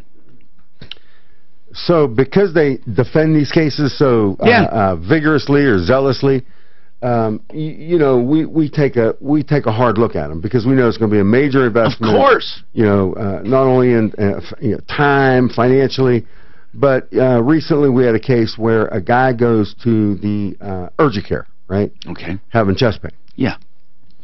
So they give him an EKG. Okay. Right? They put the things on him. Sure. Right? And do you know that an EKG has like dummy lights? Dummy lights. So in other words, if it's red, something's wrong.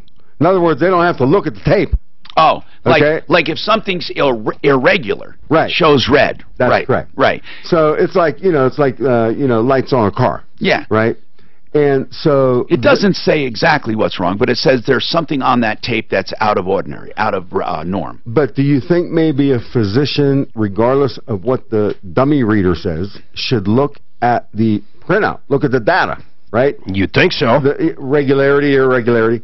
So you read the tape and see if there's any arrhythmia or something. So, you know, I mean, you would think that would be not for a physician. Maybe that's for a nurse. You mean the lights? Yeah, the lights. Are you saying they depended on the lights too much? They depended on the lights. They told the guy he had indigestion, heartburn, and they sent him home, and he died the next morning. Massive heart attack. We ended up getting the printout from the EKG, and he was having a heart attack while he was there. Oh, my God. While he was there. Did the wife sue? Yes.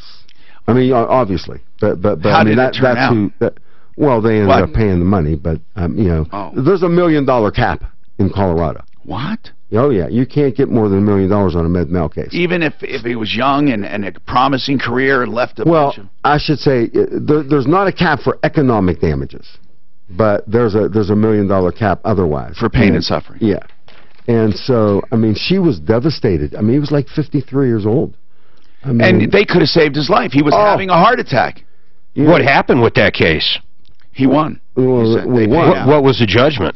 Full million? No, there was I can tell there were complications about that. Yeah, I don't want to say, but my point is, you know, Tom says, do we take these cases? Yes, we take these cases, and but they got to be good cases. You got to scrutinize them. Well, what's happened is the Colorado legislature thought they were doing a good thing for the consumers of Colorado, and they made this list, this registry.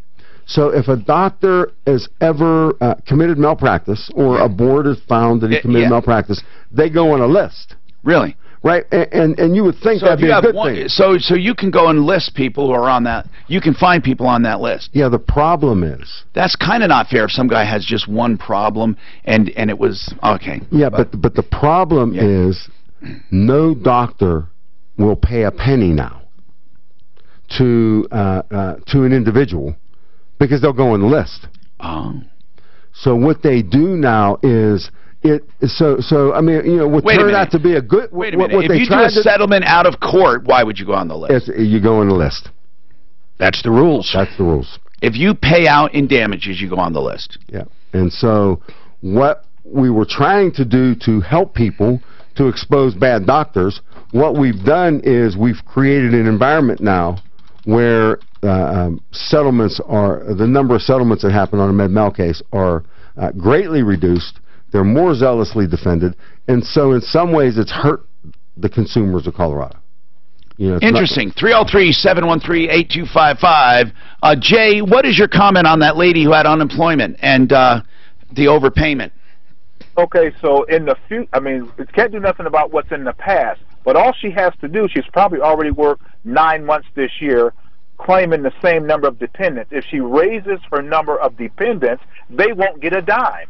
That's all she has to do. Oh, they're taking, you're right, they're taking her refund. You're right. Yeah, that's a very good, that's a good strategy, Jay. That would force them to collect in another way, not an automatic collection. Very good, Jay, because it doesn't matter how many dependents you claim. It's what you claim at the end of the year and pay in that counts.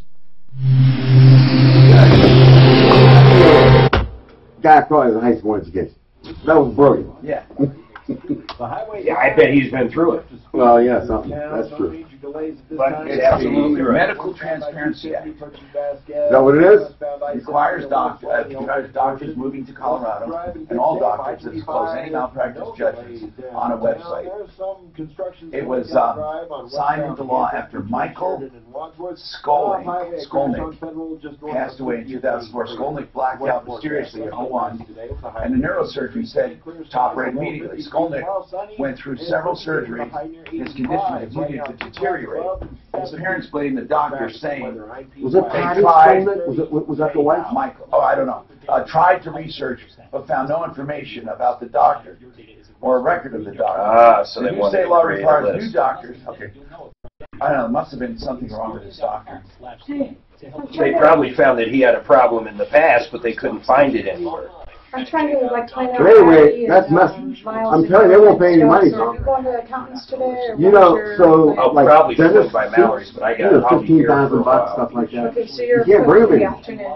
Pretty much. I mean, because the dentist won't put his name on the list. They'll fight. Okay. I mean, I'll probably be here easily till 3, 4 o'clock. And then you're going to Mallory's. And then I'll hit the Because Addie has long to as go he's do in community town. You guys have too much fun service, down and there. I'm I going to want follow this job. Miles up to drop off his car. Say it again. I'm going to follow Miles up to drop off his car. You know what, though? I can just tell. I mean, you know, I'm sure it's inside Dave, but... It's not. It's in and out, in and out. So you probably grew up poor. Did you So grow up I poor? was just going to take them to drop. They said if we drop it off in the evening, they can leave it all the next day. They can usually squeeze it in one day. And we had, in my From where? New York.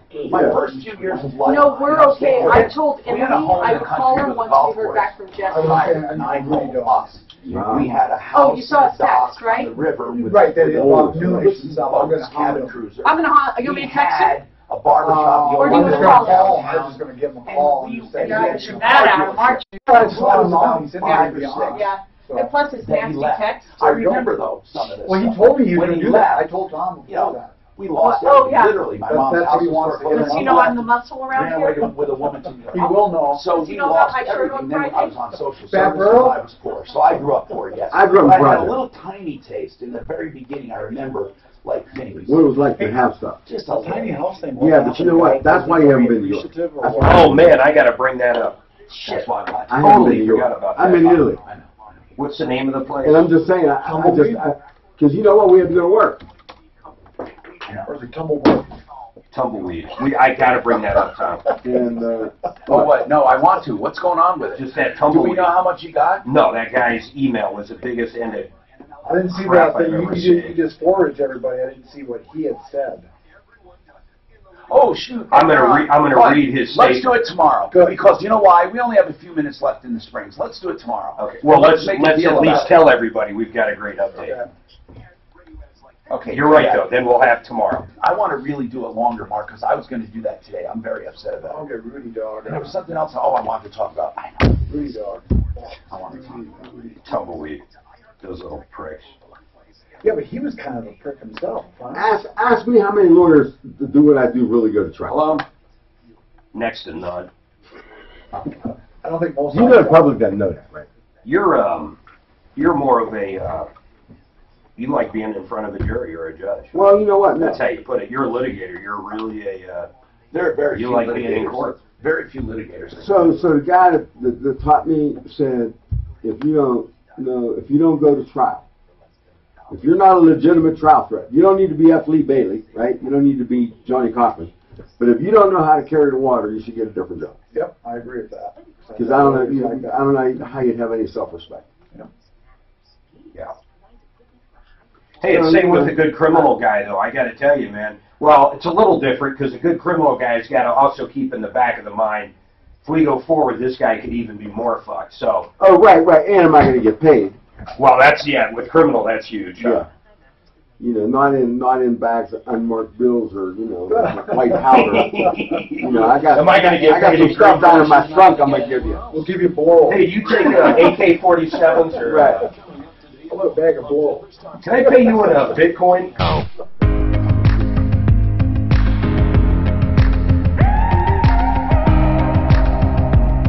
Tom, we have an update tomorrow with Tumbleweed Homes. I can't wait to talk about Tumbleweed Tiny Homes. It's a tiny update about a tiny problem with tiny tumbleweed. No, it's actually a big update tomorrow. I want to tell you about it. My gut, I don't like this company. That's my gut. I'm sorry, that's my gut. I don't like them either. My gut. My gut's telling me I don't like them. Okay, so 303-713-8255. I just went to the state of Colorado, Dura, and I downloaded a doctor's license list, and all of the disciplinary action is on it. Now, this would be a very easy thing to do before you choose a doctor, right? It's good. And I was going to say, and yeah, so they, yes. You thought I was wrong. No. You were double checking me, Tom. No. They just had discipline. I'm so used to that, Marco. But they don't say what it is. He doesn't take anybody's word for anything. They don't give detail. They just say that it was a discipline action. I think what the parents and what year it was. I think the parents were saying, hey, if we knew this doctor had these issues before, we wouldn't have used him as a surgeon. I mean, that is logical, right? Yeah, and so it gives the year, the day, it gives the date, but nothing else, just the date.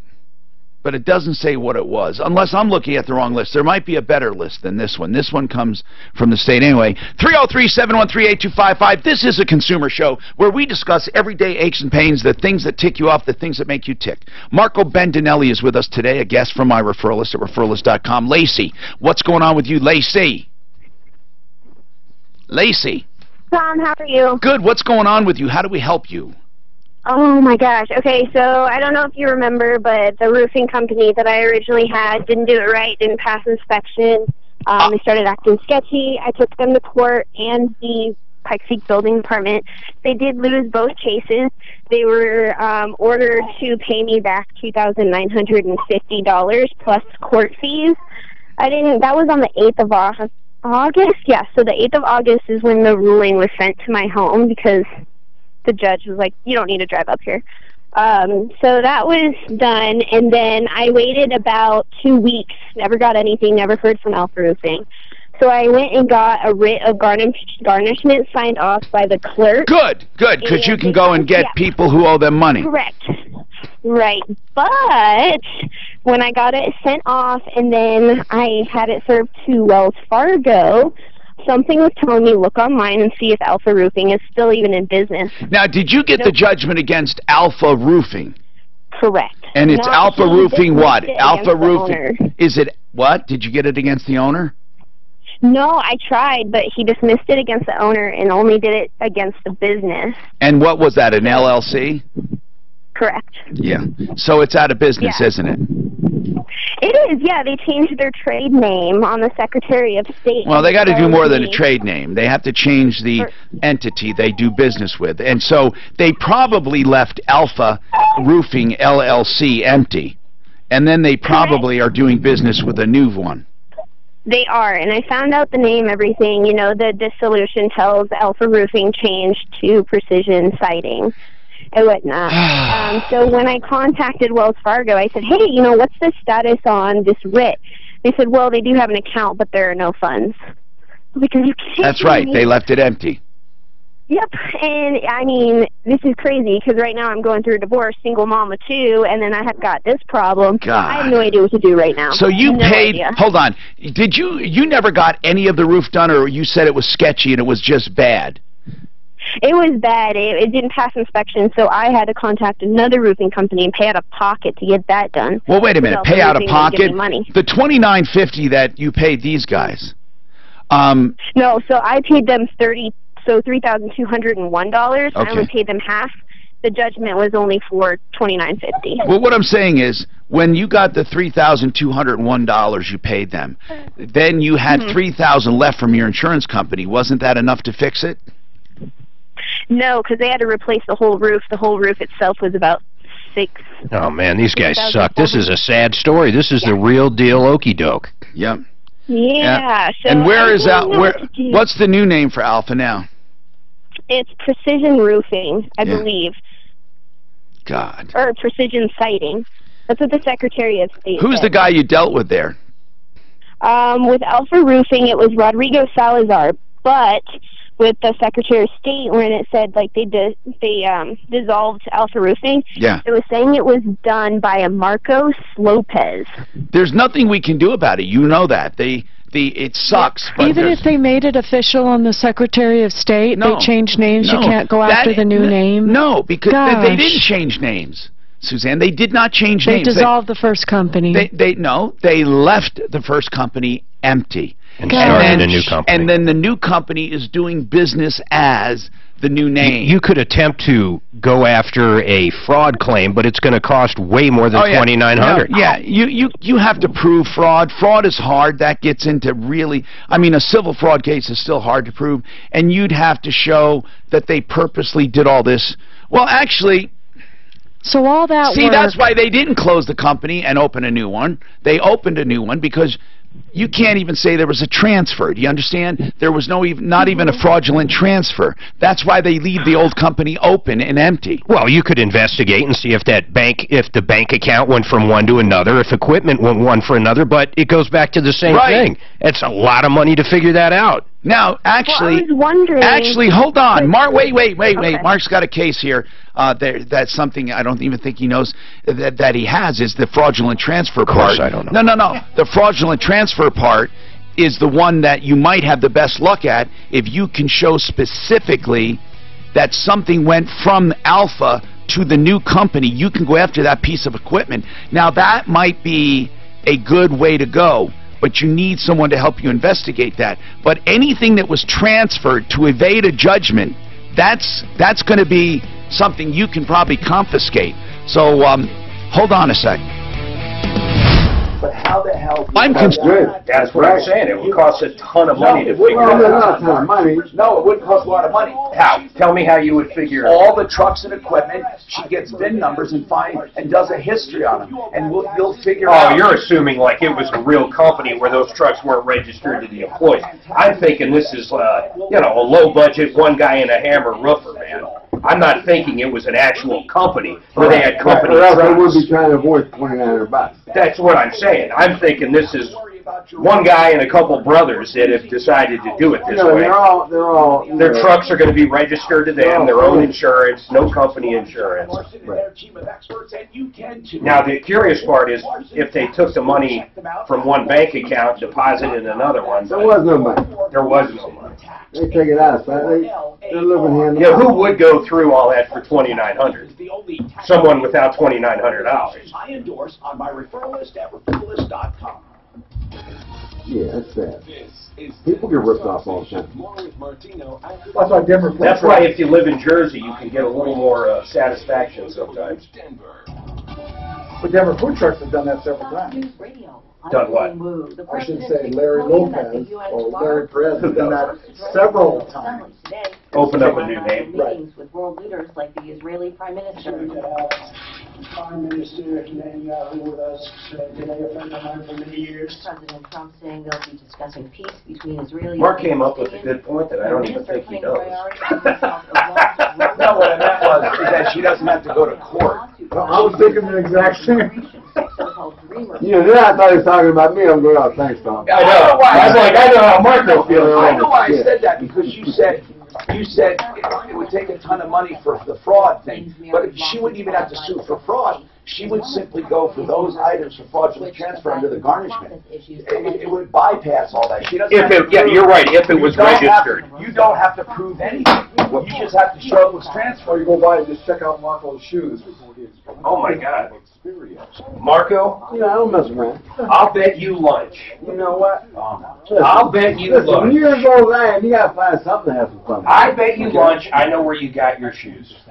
What? You got lunch? Let me see it. Wait, shoes or socks? Shoes. They're just wingtip, man. I bet you I know where he got his shoes. Is that a lunch bet? No, don't do it. They're just, look, I might have lunch. You not going to lunch. You know what? I'll bet you a couple bucks. You got your shoes on your feet. Oh, God.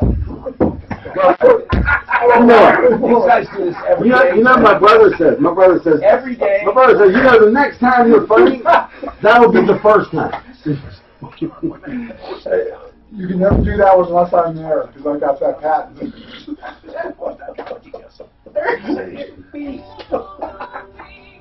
See, look, you're telling your lunch out. See, they say letter of admonition. They say a stipulation, but you don't know what it is.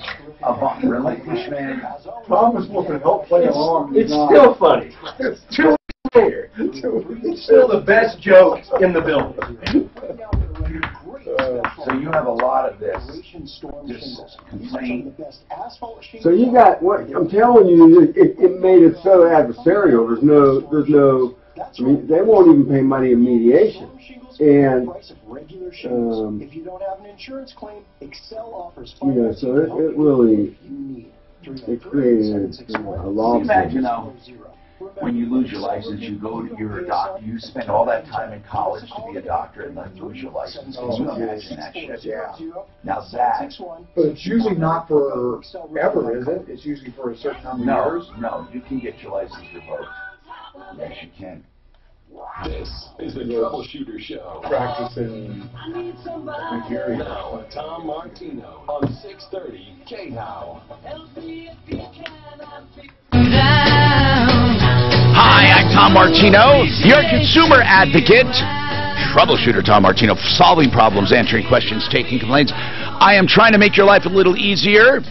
We have an attorney in-house today from the referral list at referralist.com. It's Marco Bendinelli, and we're happy to answer questions for you and to help you out, along with the rest of the gang here. And I have to tell you, we have so many things to do. Let's get right to it, right? We are taking your phone calls and solving your problems, as we've been doing for nearly 40 years here in Denver, and longer if you count around the country. Live on iHeartRadio, live on YouTube, Facebook, live there too, Troubleshooter.com, live there, and you can also find referralist.com, of course, and look for our screaming deals at referralist.com, referralistdeals.com. There's so much happening that if you listen to this show, you will benefit in one way or another. You will benefit, okay? Let me just go to the phones right now and talk to Chris, who wants to talk about Experian. Go ahead, Chris. Hey, Tom, I don't know about that, the whole hacking. You want to know if you were affected, right? Yes. Okay, there is a website. Mark, didn't you go on that website to see if you were affected by the breach? Yes, I did, and I was most likely affected. In fact, I'm starting to think no matter who you are, if you put in your info, you were most likely affected. And so why do they even bother then? I don't know. Maybe to make it look like it's possible that other people weren't, but you were. I don't know. So if I go to buy a house and, creditors look at my, Experian and I don't know what it's going to look like if I took a ding on my credit. It's not so much looking at Experian. It's not that they got access to your report where they're going to write things on your report. They got access to your information to establish an identity. Yeah, like your social security number. Or to charge up your cards or stuff like that. That's what we're talking about. It's not so much that the report itself that'll be inaccurate. The inaccuracies will be on all of the credit reports because they're going to open up credit in your name and not pay, or they're going to do something in your name. Or use your existing lines of credit. Well, God bless the guy that tries to steal my terrible credit. Right, right. He just wants your identity. So the bottom line is, the best way to fight this, the best way, is to simply monitor your credit and dispute items and put a credit freeze on. Well, everybody out there that's affected, which I think is pretty much everybody, at some point is going to get a check for $1.19. And some attorney's going to end up making, $20 billion. And I emailed both of you in this room. We should have hopped on this 2 weeks ago. For a class action. For a class action just here. Listen, there's got to be damages. Right. Right. Oh, yeah, that's right. And they have to be quantifiable. Well, right? Yeah. I mean, it's different than, maybe exposure to asbestos. I think Target paid out a lot of money when they got hit, but so you're saying the people that actually got money off the Target deal were people whose identity was stolen and they went through hell and back, or had money stolen, or... So what? There is a value to the company to pay an amount to eliminate the possibility. Okay, so in that regard, you could circumvent the requirement for actual damages, and that's probably what they did with Target. Come to think of it. Got it. Are they going to do the same thing with Wells Fargo? What do you mean, Wells Fargo? Theirs was a home mortgage thing. If you're talking about that, when they got busted for collecting commissions on opening fraudulent. Oh, okay. Yeah. Those things were just penalties or punishments. I don't know if they did many consumer awards on that one. I bet they did. If Wells Fargo opened up a credit card without your knowledge, because that would affect your credit, that could have affected you getting a better interest rate. That could have done a lot of things, actually. That's quantifiable. Yeah, that could have caused real damage. Here's the thing. I don't think the Experian thing, we've seen the tip of the iceberg yet. It's going to happen not now. It's going to happen in 2 or 3 years. They're not even stupid. These people are going to wait. They're not going to use the stuff right away. Well, the initial people that took it, I think all they're going to do is sell the information. It's going to be someone that knows what to do with that info. Plus the enormity of the data. Oh, it's unbelievable. I mean, so I don't care how many nefarious individuals or criminals were involved. I mean, it was like 500 million people. No, it's ridiculous. I mean, so, even if they want to use that data for bad purposes or ill-gotten purposes, it's going to take that long just to go through them, through the information. Now, we have to go to the phones. Larry has an update. Simmons Hardwood Flooring, I want to explain, he put money down. He put 12 grand down, didn't he? Or, no, 12. I mean, 1700. I'm sorry, 1750. Yep. And then some of the floor, maybe $500 to $700 worth of flooring. We gave him the benefit of the doubt and said around 700, and probably said he owes him about $1,000. Now, I want to make this clear. This guy was not responding to Larry. What was Simmons' first name? Damon. Damon Simmons. And didn't he come on the air, or I don't think he ever did. He's just been texting and talking with me, Tom. But he was promising that he was going to pay the difference. Well, first he had all these receipts showing. He said he had all these receipts He's the guy, showing the 1750 was spent in materials, and we called him out on it on Friday. Tom, remember? remember? Explain that to people. This was ridiculous. He said, "Well, I spent that $1,700 down payment on materials." So Larry isn't owed anything. So we said, prove it, or Suzanne did. He went out and ordered flooring and ordered materials last Friday, the day before, and then got a receipt and showed Suzanne and then canceled that order. He just did it long enough to generate a receipt and then canceled it, and literally thought we would fall for that. He sent us a receipt dated the day before. It was like, I don't even know what this guy was thinking. And he claimed this is the receipt showing that I bought Larry's stuff. And Larry had contracted with him months and months before. So what did you ever talk to him after that, Suzanne? Well, I let him know that this girl pays a lot of attention to detail, and this receipt like looks squirrely.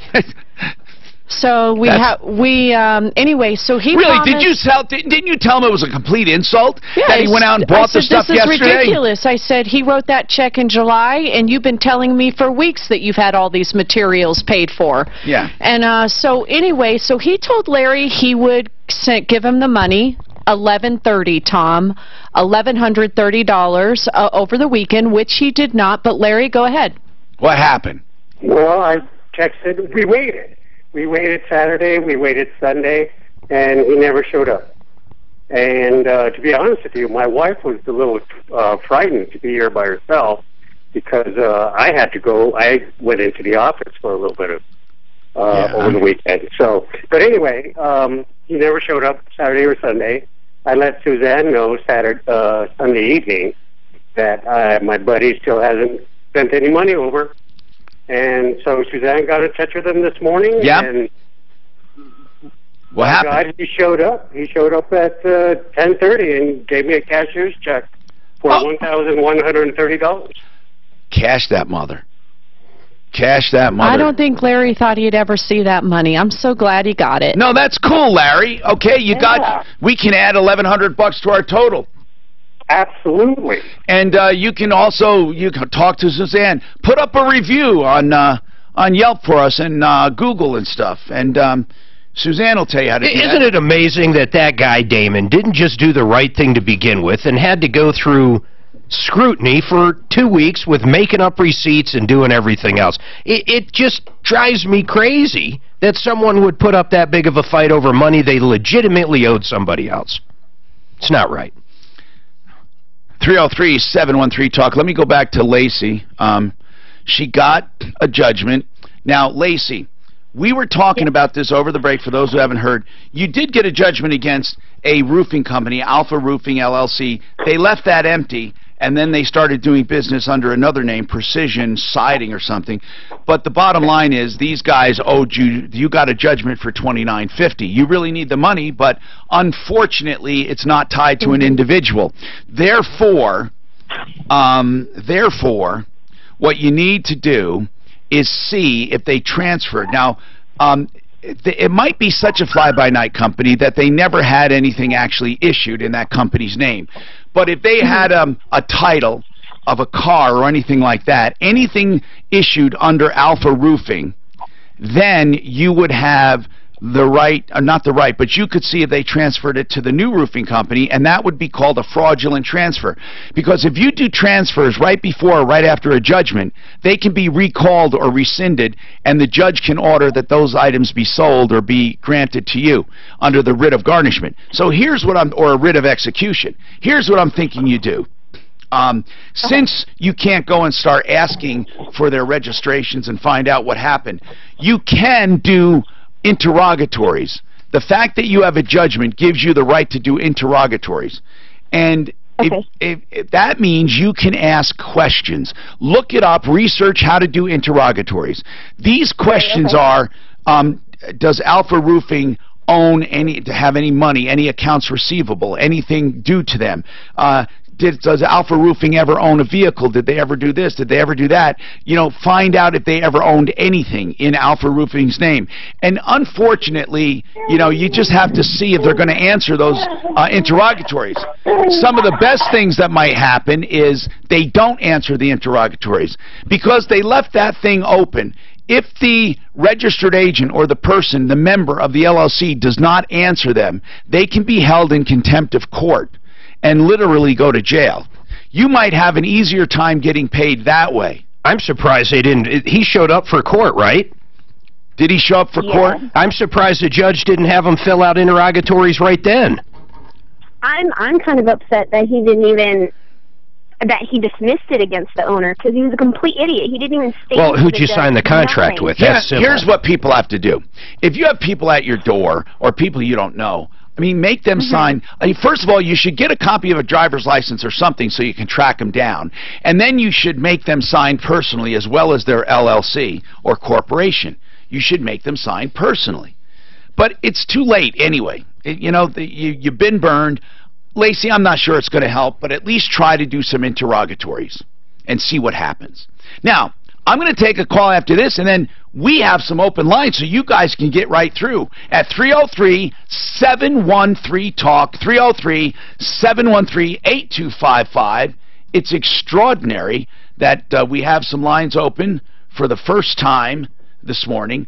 Okay, and we have a guest with us, Marco Bendinelli, by the way, who, you know, not only does personal injury, but he's had 3 seven-figure verdicts in 18 months, 3 of them. Actually, I think didn't you beat some kind of record, Marco?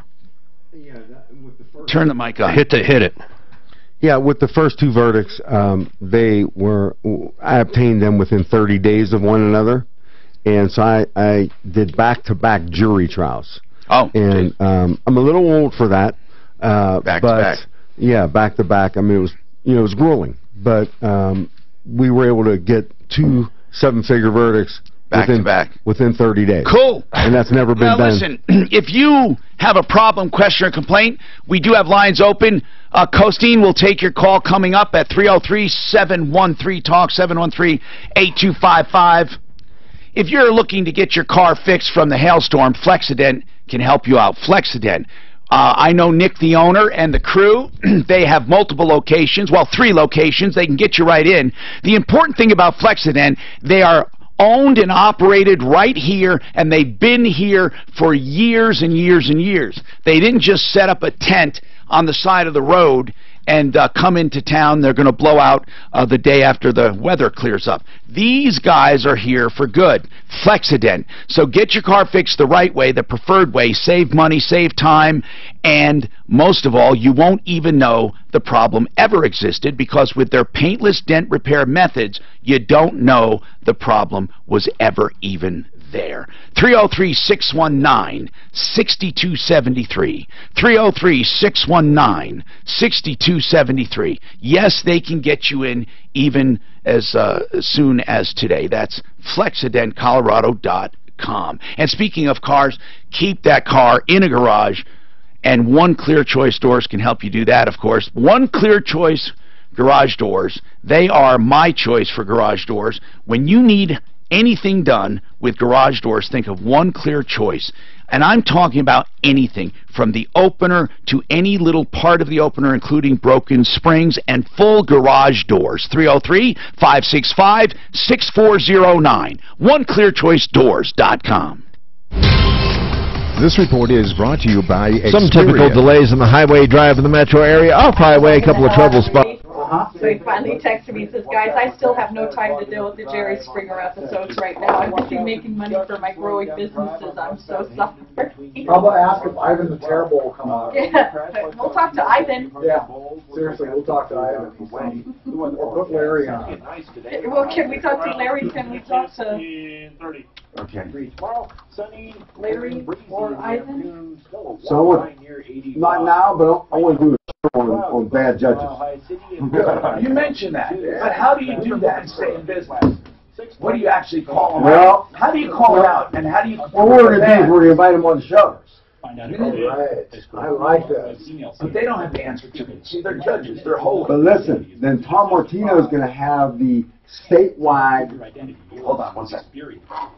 Colorado Tinnitus and Hearing Center is who I recommend when you have a hearing loss or you have tinnitus. Tinnitus is a ringing or a humming or sometimes even a thumping that seems to be coming from your ear. It's actually a nerve problem. It's very seldom actual audio. And you have to learn how to ignore that. Well, that sounds easy, right? It's not. And I'm telling you, it drives people crazy. But this is the great news. There is a treatment called the Syncra right now that you wear this audio device and you use it for several weeks. And what it does is literally reroutes your audio signals and your nerves so you don't hear the tinnitus that you have. And it's wonderful. It's not a masking device. It eradicates it. It's a permanent solution, meaning it shouldn't come back. But even if it does, once you get this treatment, you own that audio device in case you need to put it back on and use it in years to come. It's wonderful, and it's finally here, Syncra. They will give you an evaluation to see if you're a candidate. And I'm telling you, it can deal with most tinnitus. So give them a call for this. Or if you have low hearing, no hearing, hearing loss of any kind, and you want to have that checked out, they can do that. So it doesn't have to be just tinnitus. It's tinnitus or hearing loss, one or both. 303-534-0163. 303-534-0163. Call for an evaluation, and they're the only place that let you try out things before you buy them. Try them out with no obligation. 303-534-0163. Picture your home with new windows, new siding, a new sunroof. What I'm saying is, you can save on all of that. You don't like their judgment, of course. Then you call them a bad judge. What makes a bad judge? Someone you don't agree with, or if they're crooked? I mean, what makes a bad judge? So what I'm noticing, the older I get, like the older you get more seasoned, and you look around, and you're not in like some system, and you're just trying to stay ahead or perform. Well, what I'm noticing is that there are some lawyers that get preferential treatment, and then there are some lawyers that the judges don't like. And what happens is, well, wait a second, how you prove it? Well, anecdotal. So you get the people that got screwed. Because what I realized is, when these judges do this, behind every lawyer there's a real person.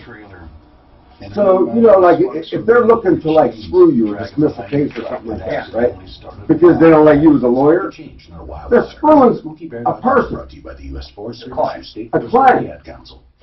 And you know what? And the more I've been thinking about this, as I've been watching this over the last few years, that they have lost their way. They shouldn't be on the bench when they think they're so self-centered, and they're either going to hurt somebody. I understand there are bad judges, there are bad lawyers, but it's hard to quantify that. Well, but even if what's the difference if it's quantified or not? So listen, if you have... Who is the audience of a bad judge? Oh, listen, here it is.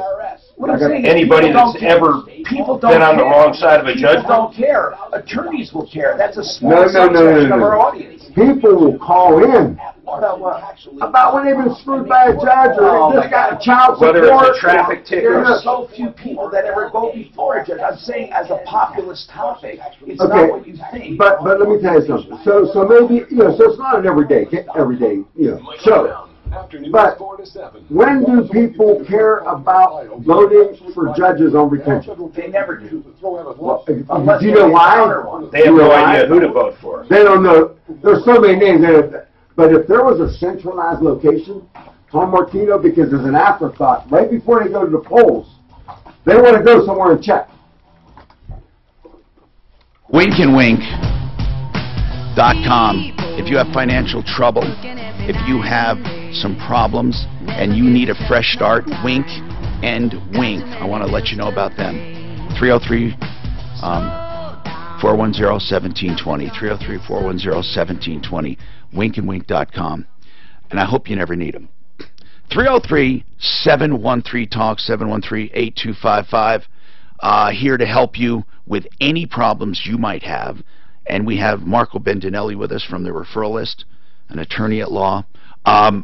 Okay, this thing with Colorado, or excuse me, with Denver Custom Food Trucks and restaurant equipment, these guys are not going to come on the show. They said they would address the issues. They're not going to address them. Dan, you've been amassing a number of people who are screwed by these guys. It's almost everyone they encounter to build a food truck.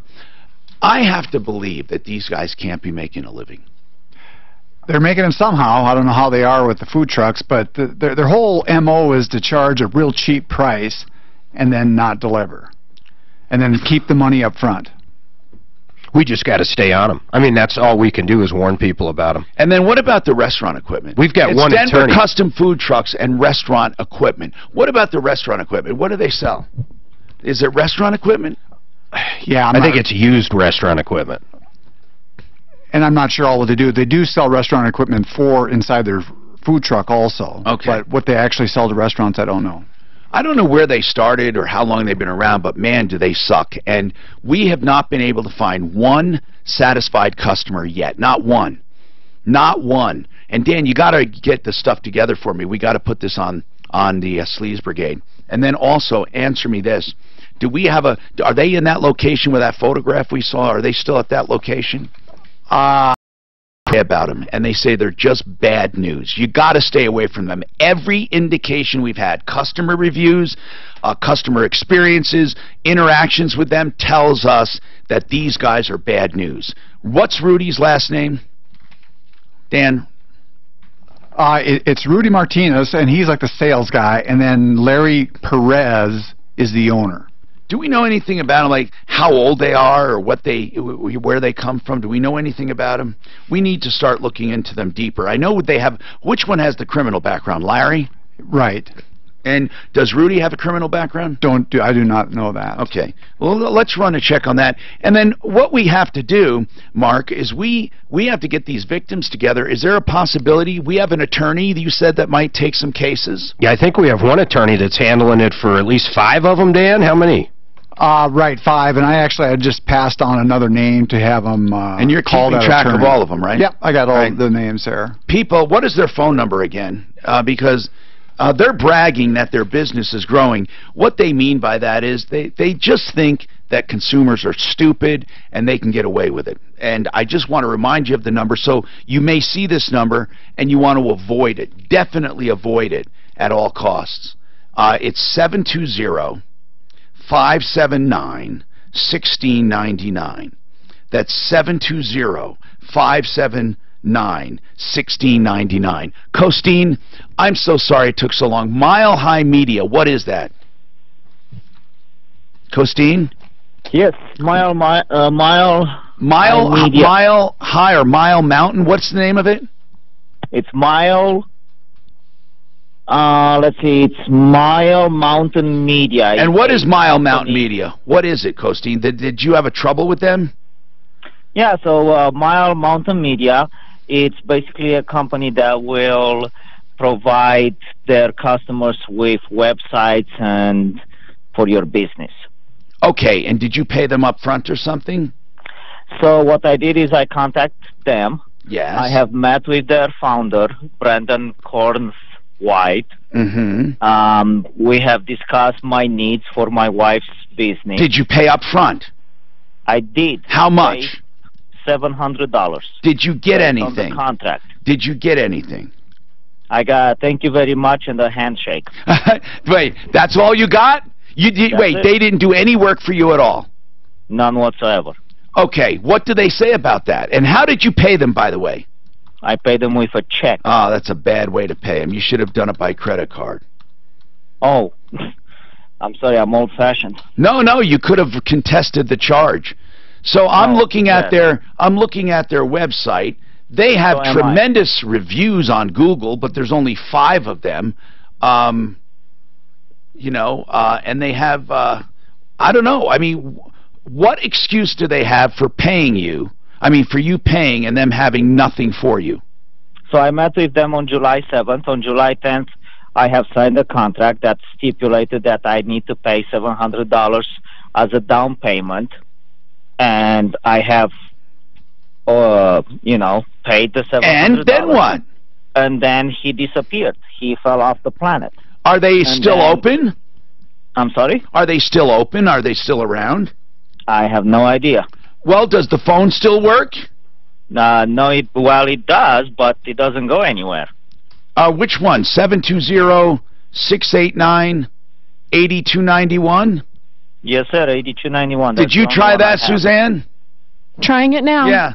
I don't understand what happened. On August the 3rd, I was able to get a response via email from Brandon. What's his email? Let's have people email him. Brandon, what is his email? His email is milemountainmedia, info@milemountainmedia.com. Info. Maybe people can ask him why he took $700 from Costeen. And you spell your name Coasteen? No, I did that. Oh, you did that. Oh, you did that for me. She did that phonetically for me.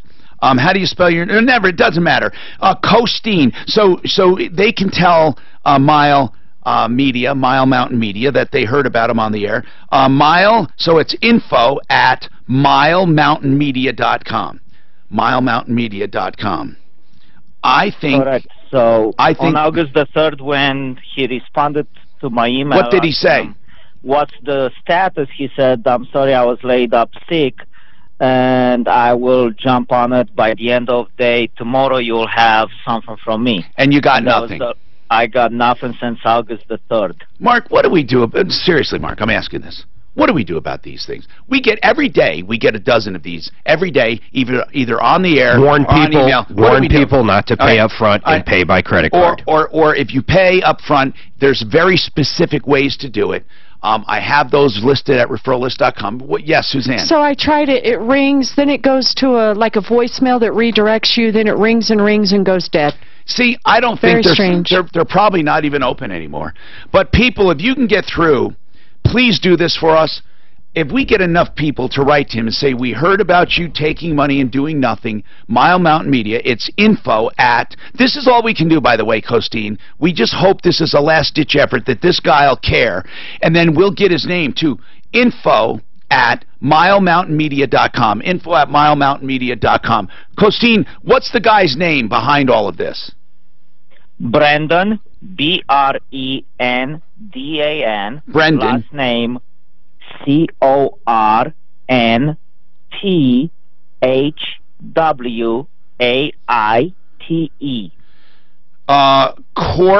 Cornthwaite?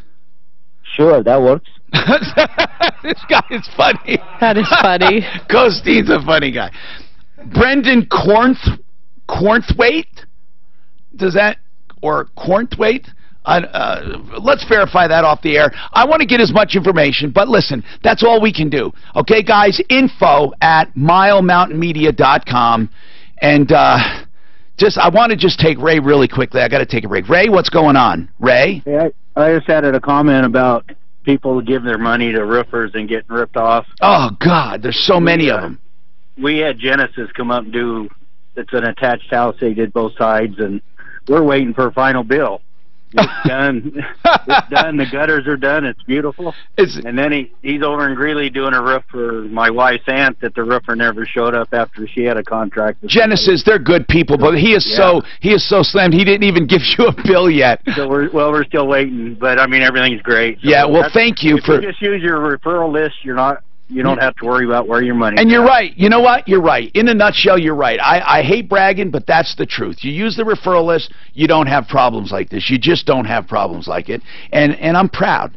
And by the way, Genesis Total Exteriors, let me just give out his number, because he does exteriors and interiors, by the way. Siding, windows, gutters, painting, fences, decks, and then all inside as well. And he's moving to the inside in the bad weather, or, in the winter. So get lined up for that. 303-679-8509. Okay? That's 303-679-8509. Genesis on my referral list at referrallist.com. Okay, now, while we're on the topic of good people, let's talk about these people. Now, this is unusual to have commercials about this, but when they came to me, they had a great idea.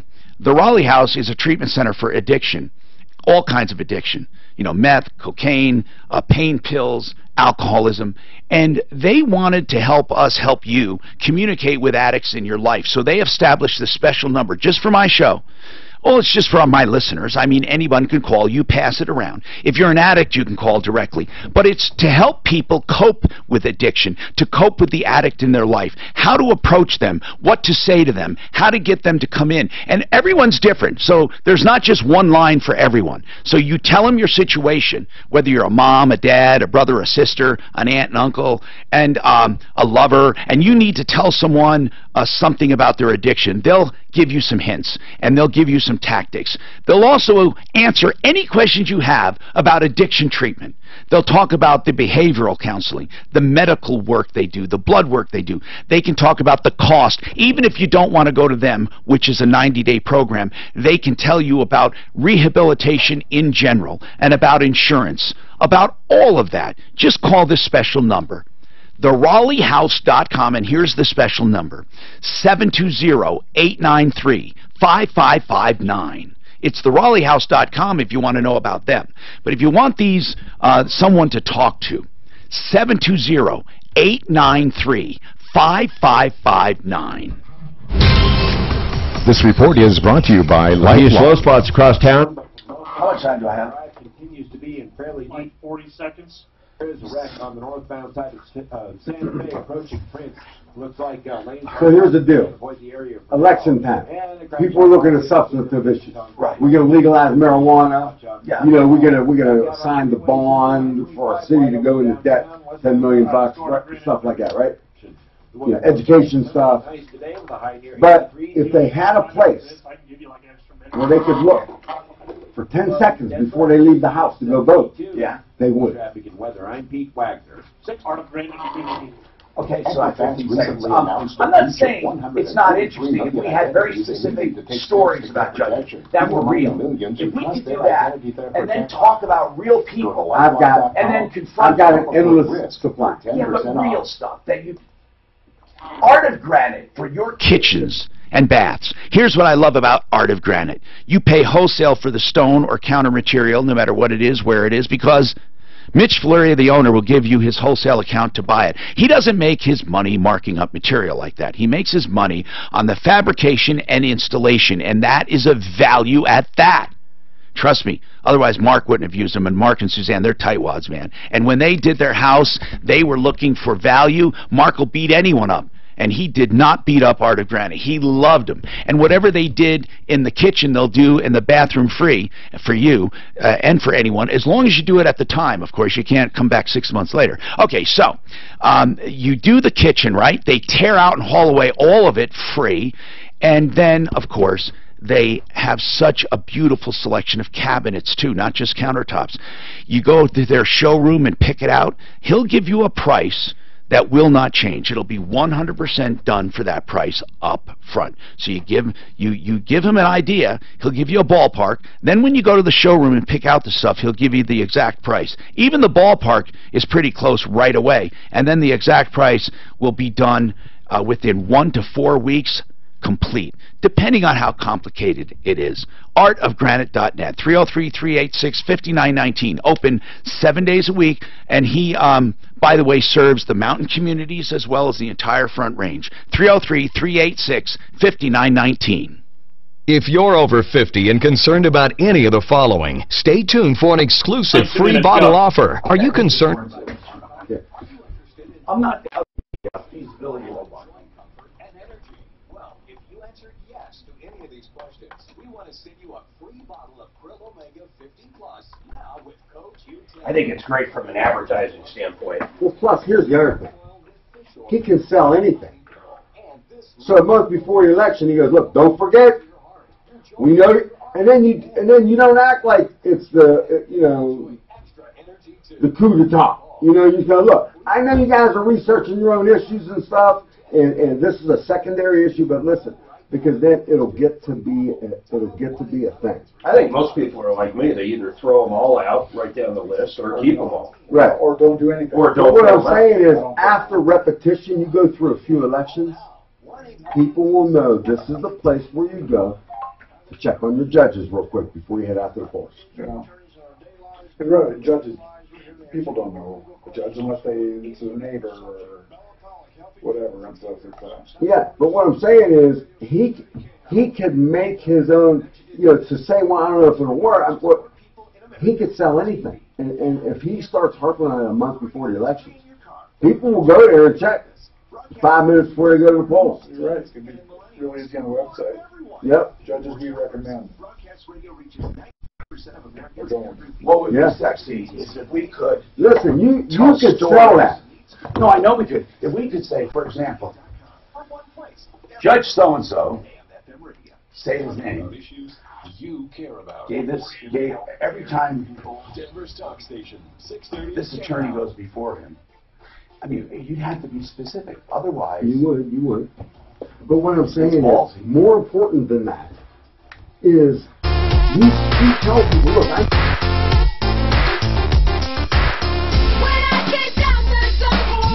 Hi, Tom Martino, your troubleshooter, 303-713-TALK, 303-713-8255.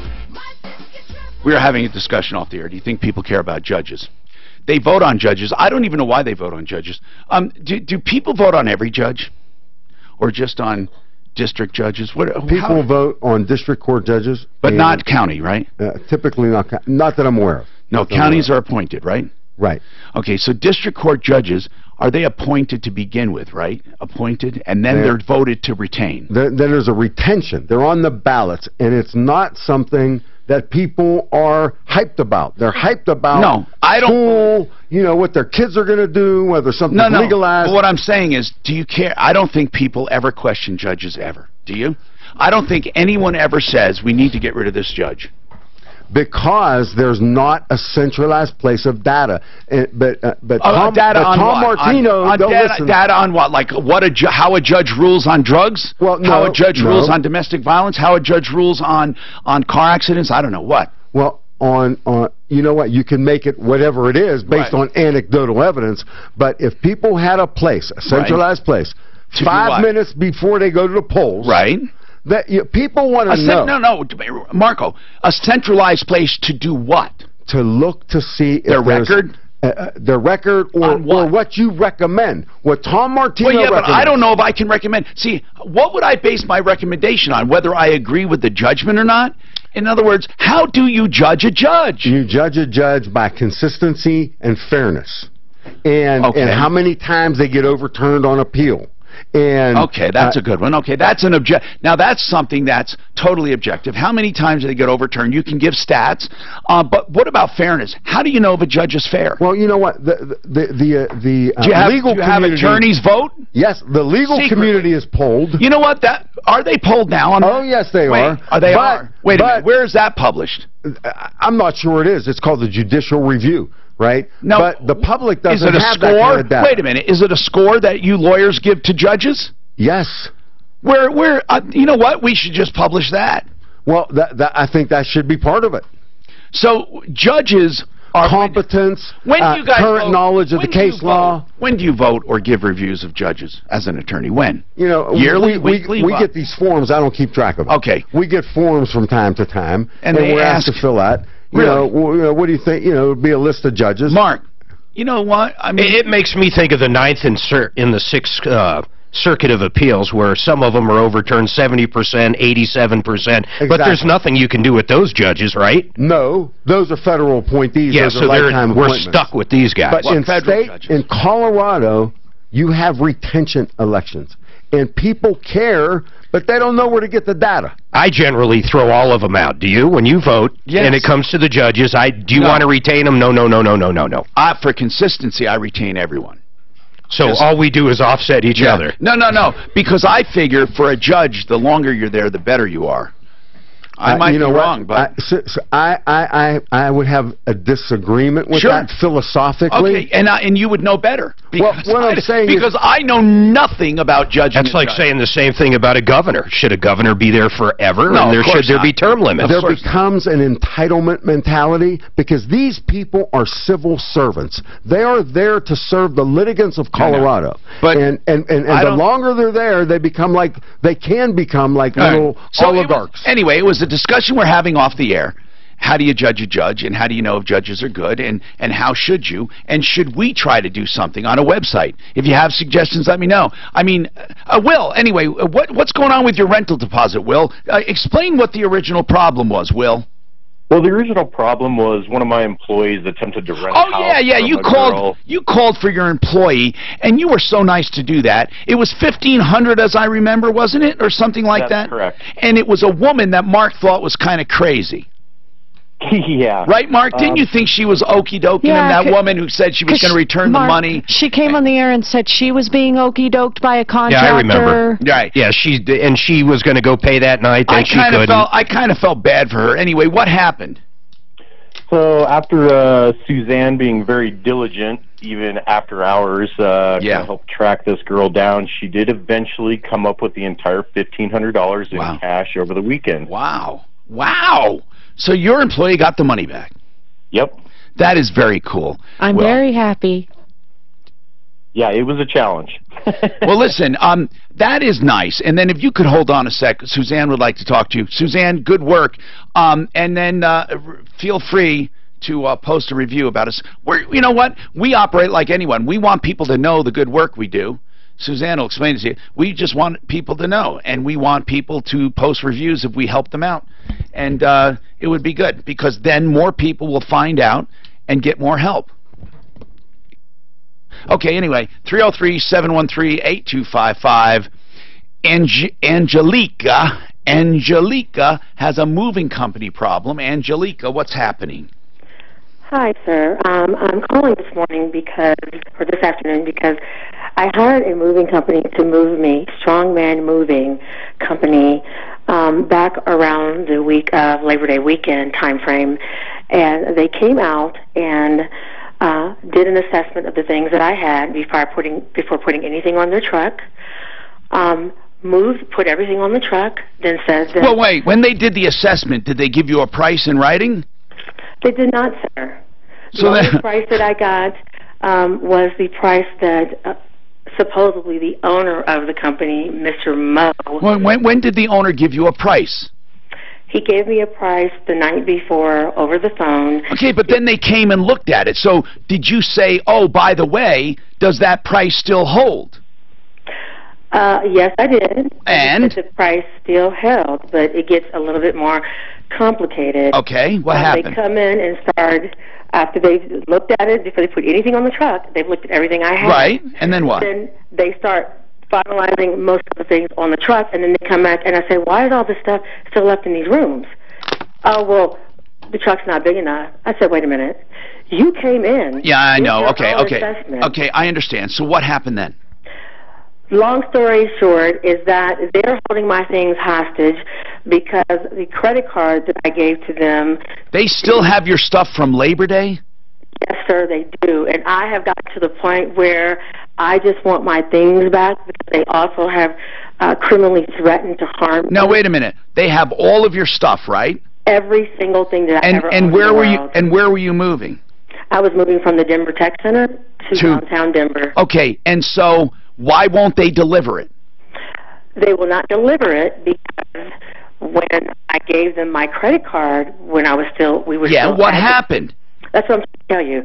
What happened was I gave them the credit card. When we got to the new place, I asked them for my credit card back, and I said, okay, see, you're not telling me. You say you're trying to tell me. You have to just tell me what happened with the credit card payment. Say it was denied, or say they wouldn't go through, or say they don't trust it. Something. I don't need the story. We need to help you, and we're running out of time. Alaramas Pro Auto Care, $100 off timing belt replacements. That is a big deal because timing belt replacements are probably the single most overlooked piece of maintenance on used cars. People buy cars with 40 or 50,000 miles on them, and they could immediately end up with a ruined engine. Right, Al? Absolutely, Tom. And so often people will buy it from somebody, and I'll say, oh, yeah, we did the timing belt. Well, I tell people, ask them to give you the receipt so you know for sure. The timing belt's a critical component in a motor. It basically synchronizes the top half of the motor to the bottom half. They're rubber, they shred, they break. And when they break, they'll not only strand you, but they can do internal engine damage that's going to cost 3 to 4 times what it costs to do a timing belt. You got to come in, let us take a look at your stuff, try to help you. We do that and everything else for service and repair, but that's going to save you $100 off a complete assembly, and it comes with a 3-year, 36,000-mile warranty. In fact, all of your stuff does. Yeah, not even a dealer has that good a warranty. Not really, not on anything. And not only that, he gives that to you every time you walk in the door. Can you believe that with all the maintenance you have in between? You have that roadside assistance and guarantee. Plus $100 off on this timing belt replacement. 303 Pro Auto, 2 locations, Evans and I-25, near Bowles and Santa Fe. 303 Pro Auto, and the website is 303proauto.com. And speaking of used cars, trucks, SUVs, whatever, SUVs, vans, and pick-me-up trucks, yes, all of them, 63rd and Federal, Rockies, there to help you. Not only do they have a giant variety in the products they're selling, but they have a giant variety in the colors they're selling you, in the brands and makes and models and shapes. But here's the deal, a variety in financing, 40 lenders to choose from. All you have to do is pick one that best suits your financial situation. You put money down, you finance the balance, you get top trade values, Monday through Saturday, 9 to 8, Rockies.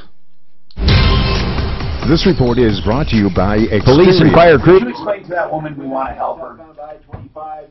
A lot. I mean, I don't like these guys having her stuff. This is a good one. I can't. Until she tells you that the credit card didn't go through. Yeah, that's what I was waiting for. Well, I'm waiting for the bomb. This could be a good confrontation. But anyway, Tom, people will go to TomMartino.com 5 minutes before they run after the polls because you tell them to. Sunny, breezy, a high near 85. Well, right now, a few clouds above. If there's nowhere else to go, you're right. There will be some value to that. There's nowhere else to go. And you tell them, you say, look, I know you're not interested in this stuff. You don't have to go do the research. It takes 5 hours if you're worried about bigger things, bigger issues. I understand that. 5 minutes before you go to the poll. What am I doing? Aurora Orthodontics and TMJ. That is a place to go if you want to finally take care of your mouth, and as an adult, you didn't have money when you were a kid to have braces, right? You can't afford the 50 and 60 grand for veneers. Now there is a place with the new orthodontics to do this the right way. You don't need any surgeries to expand your palate. Dr. Kent Lawson has proven that after the age of 14, people thought it fused. It doesn't. He can still naturally widen your palate, naturally, slowly, with mouthpieces that you wear at night, and then your teeth straighten almost miraculously. They look beautiful, and then he puts the finishing touch on with Invisalign braces, and you know what? You have a beautiful, complete, aligned jaw, smile, and teeth, and it's all done in 2 years. Can you believe that? For a fraction of the cost of veneers. But you see, veneers don't straighten out your mouth. They just cover it up. This method with Dr. Kent Lawson and the new orthodontics will straighten it out so you do away with the other problems like TMJ and sleep apneas You breathe better. Tongue placement. Everything goes better with the new orthodontics. 303-690-0100. 303-690-0100. That's the new orthodontics. That's Aurora Orthodontics and TMJ. I wasn't prepared to be a caregiver to Mom. I had no idea how hard it would be and what I would need to know. Things I never thought of, like how to... It's not so much fun just judging them without having discussions about it, you know what I'm saying? I know, I'm telling you, you get some juicy stuff. I don't even know if people know how to complain. Most people say the judge has been paid off, or they say shit like that Her son was one of the victims of Ruby. Oh, good. Are you She we're thinks getting more and he's more on the people. list already, but didn't want to give me his info. But said that Ruby... Why can't the Attorney General or the... Why I can't don't, we get I'm the getting District pissed off Attorney at that. involved? Like, this guy's ripped off on enough people. Why but can't we get the she District said Attorney involved? Rudy owns a restaurant in Centennial called Juicy Burgers and Dogs. That's what Rudy says. He also has a food truck called that. I tried looking up all the state of Colorado business search stuff. I couldn't find his name attached to anything. Rudy texted you and said that? No, this lady called about her son and then said she said that about... See if you can figure out if he actually operates a roach coach, man. That's the thing about it, is so many of this, even this Chris, who was from Denver, or the Colorado food truck, he just says something, oh, he owes them $20,000. Well, I call the guy up, now it's $16,000. So, I know it's just a little bit of money, but people just start throwing stuff out there. And It's ridiculous. But if they are bad people, there's no doubt they're bad people. Why couldn't Joe make it? They had a family emergency? Joe DePern? No, not her, but something came up that was sudden. Am I supposed to reschedule it or Well, let it go? gangster rap, She said they need to pick another day. So yeah, we should probably. She don't have to put stress on it. I can do it if you want. I can ask her when, or you can do it.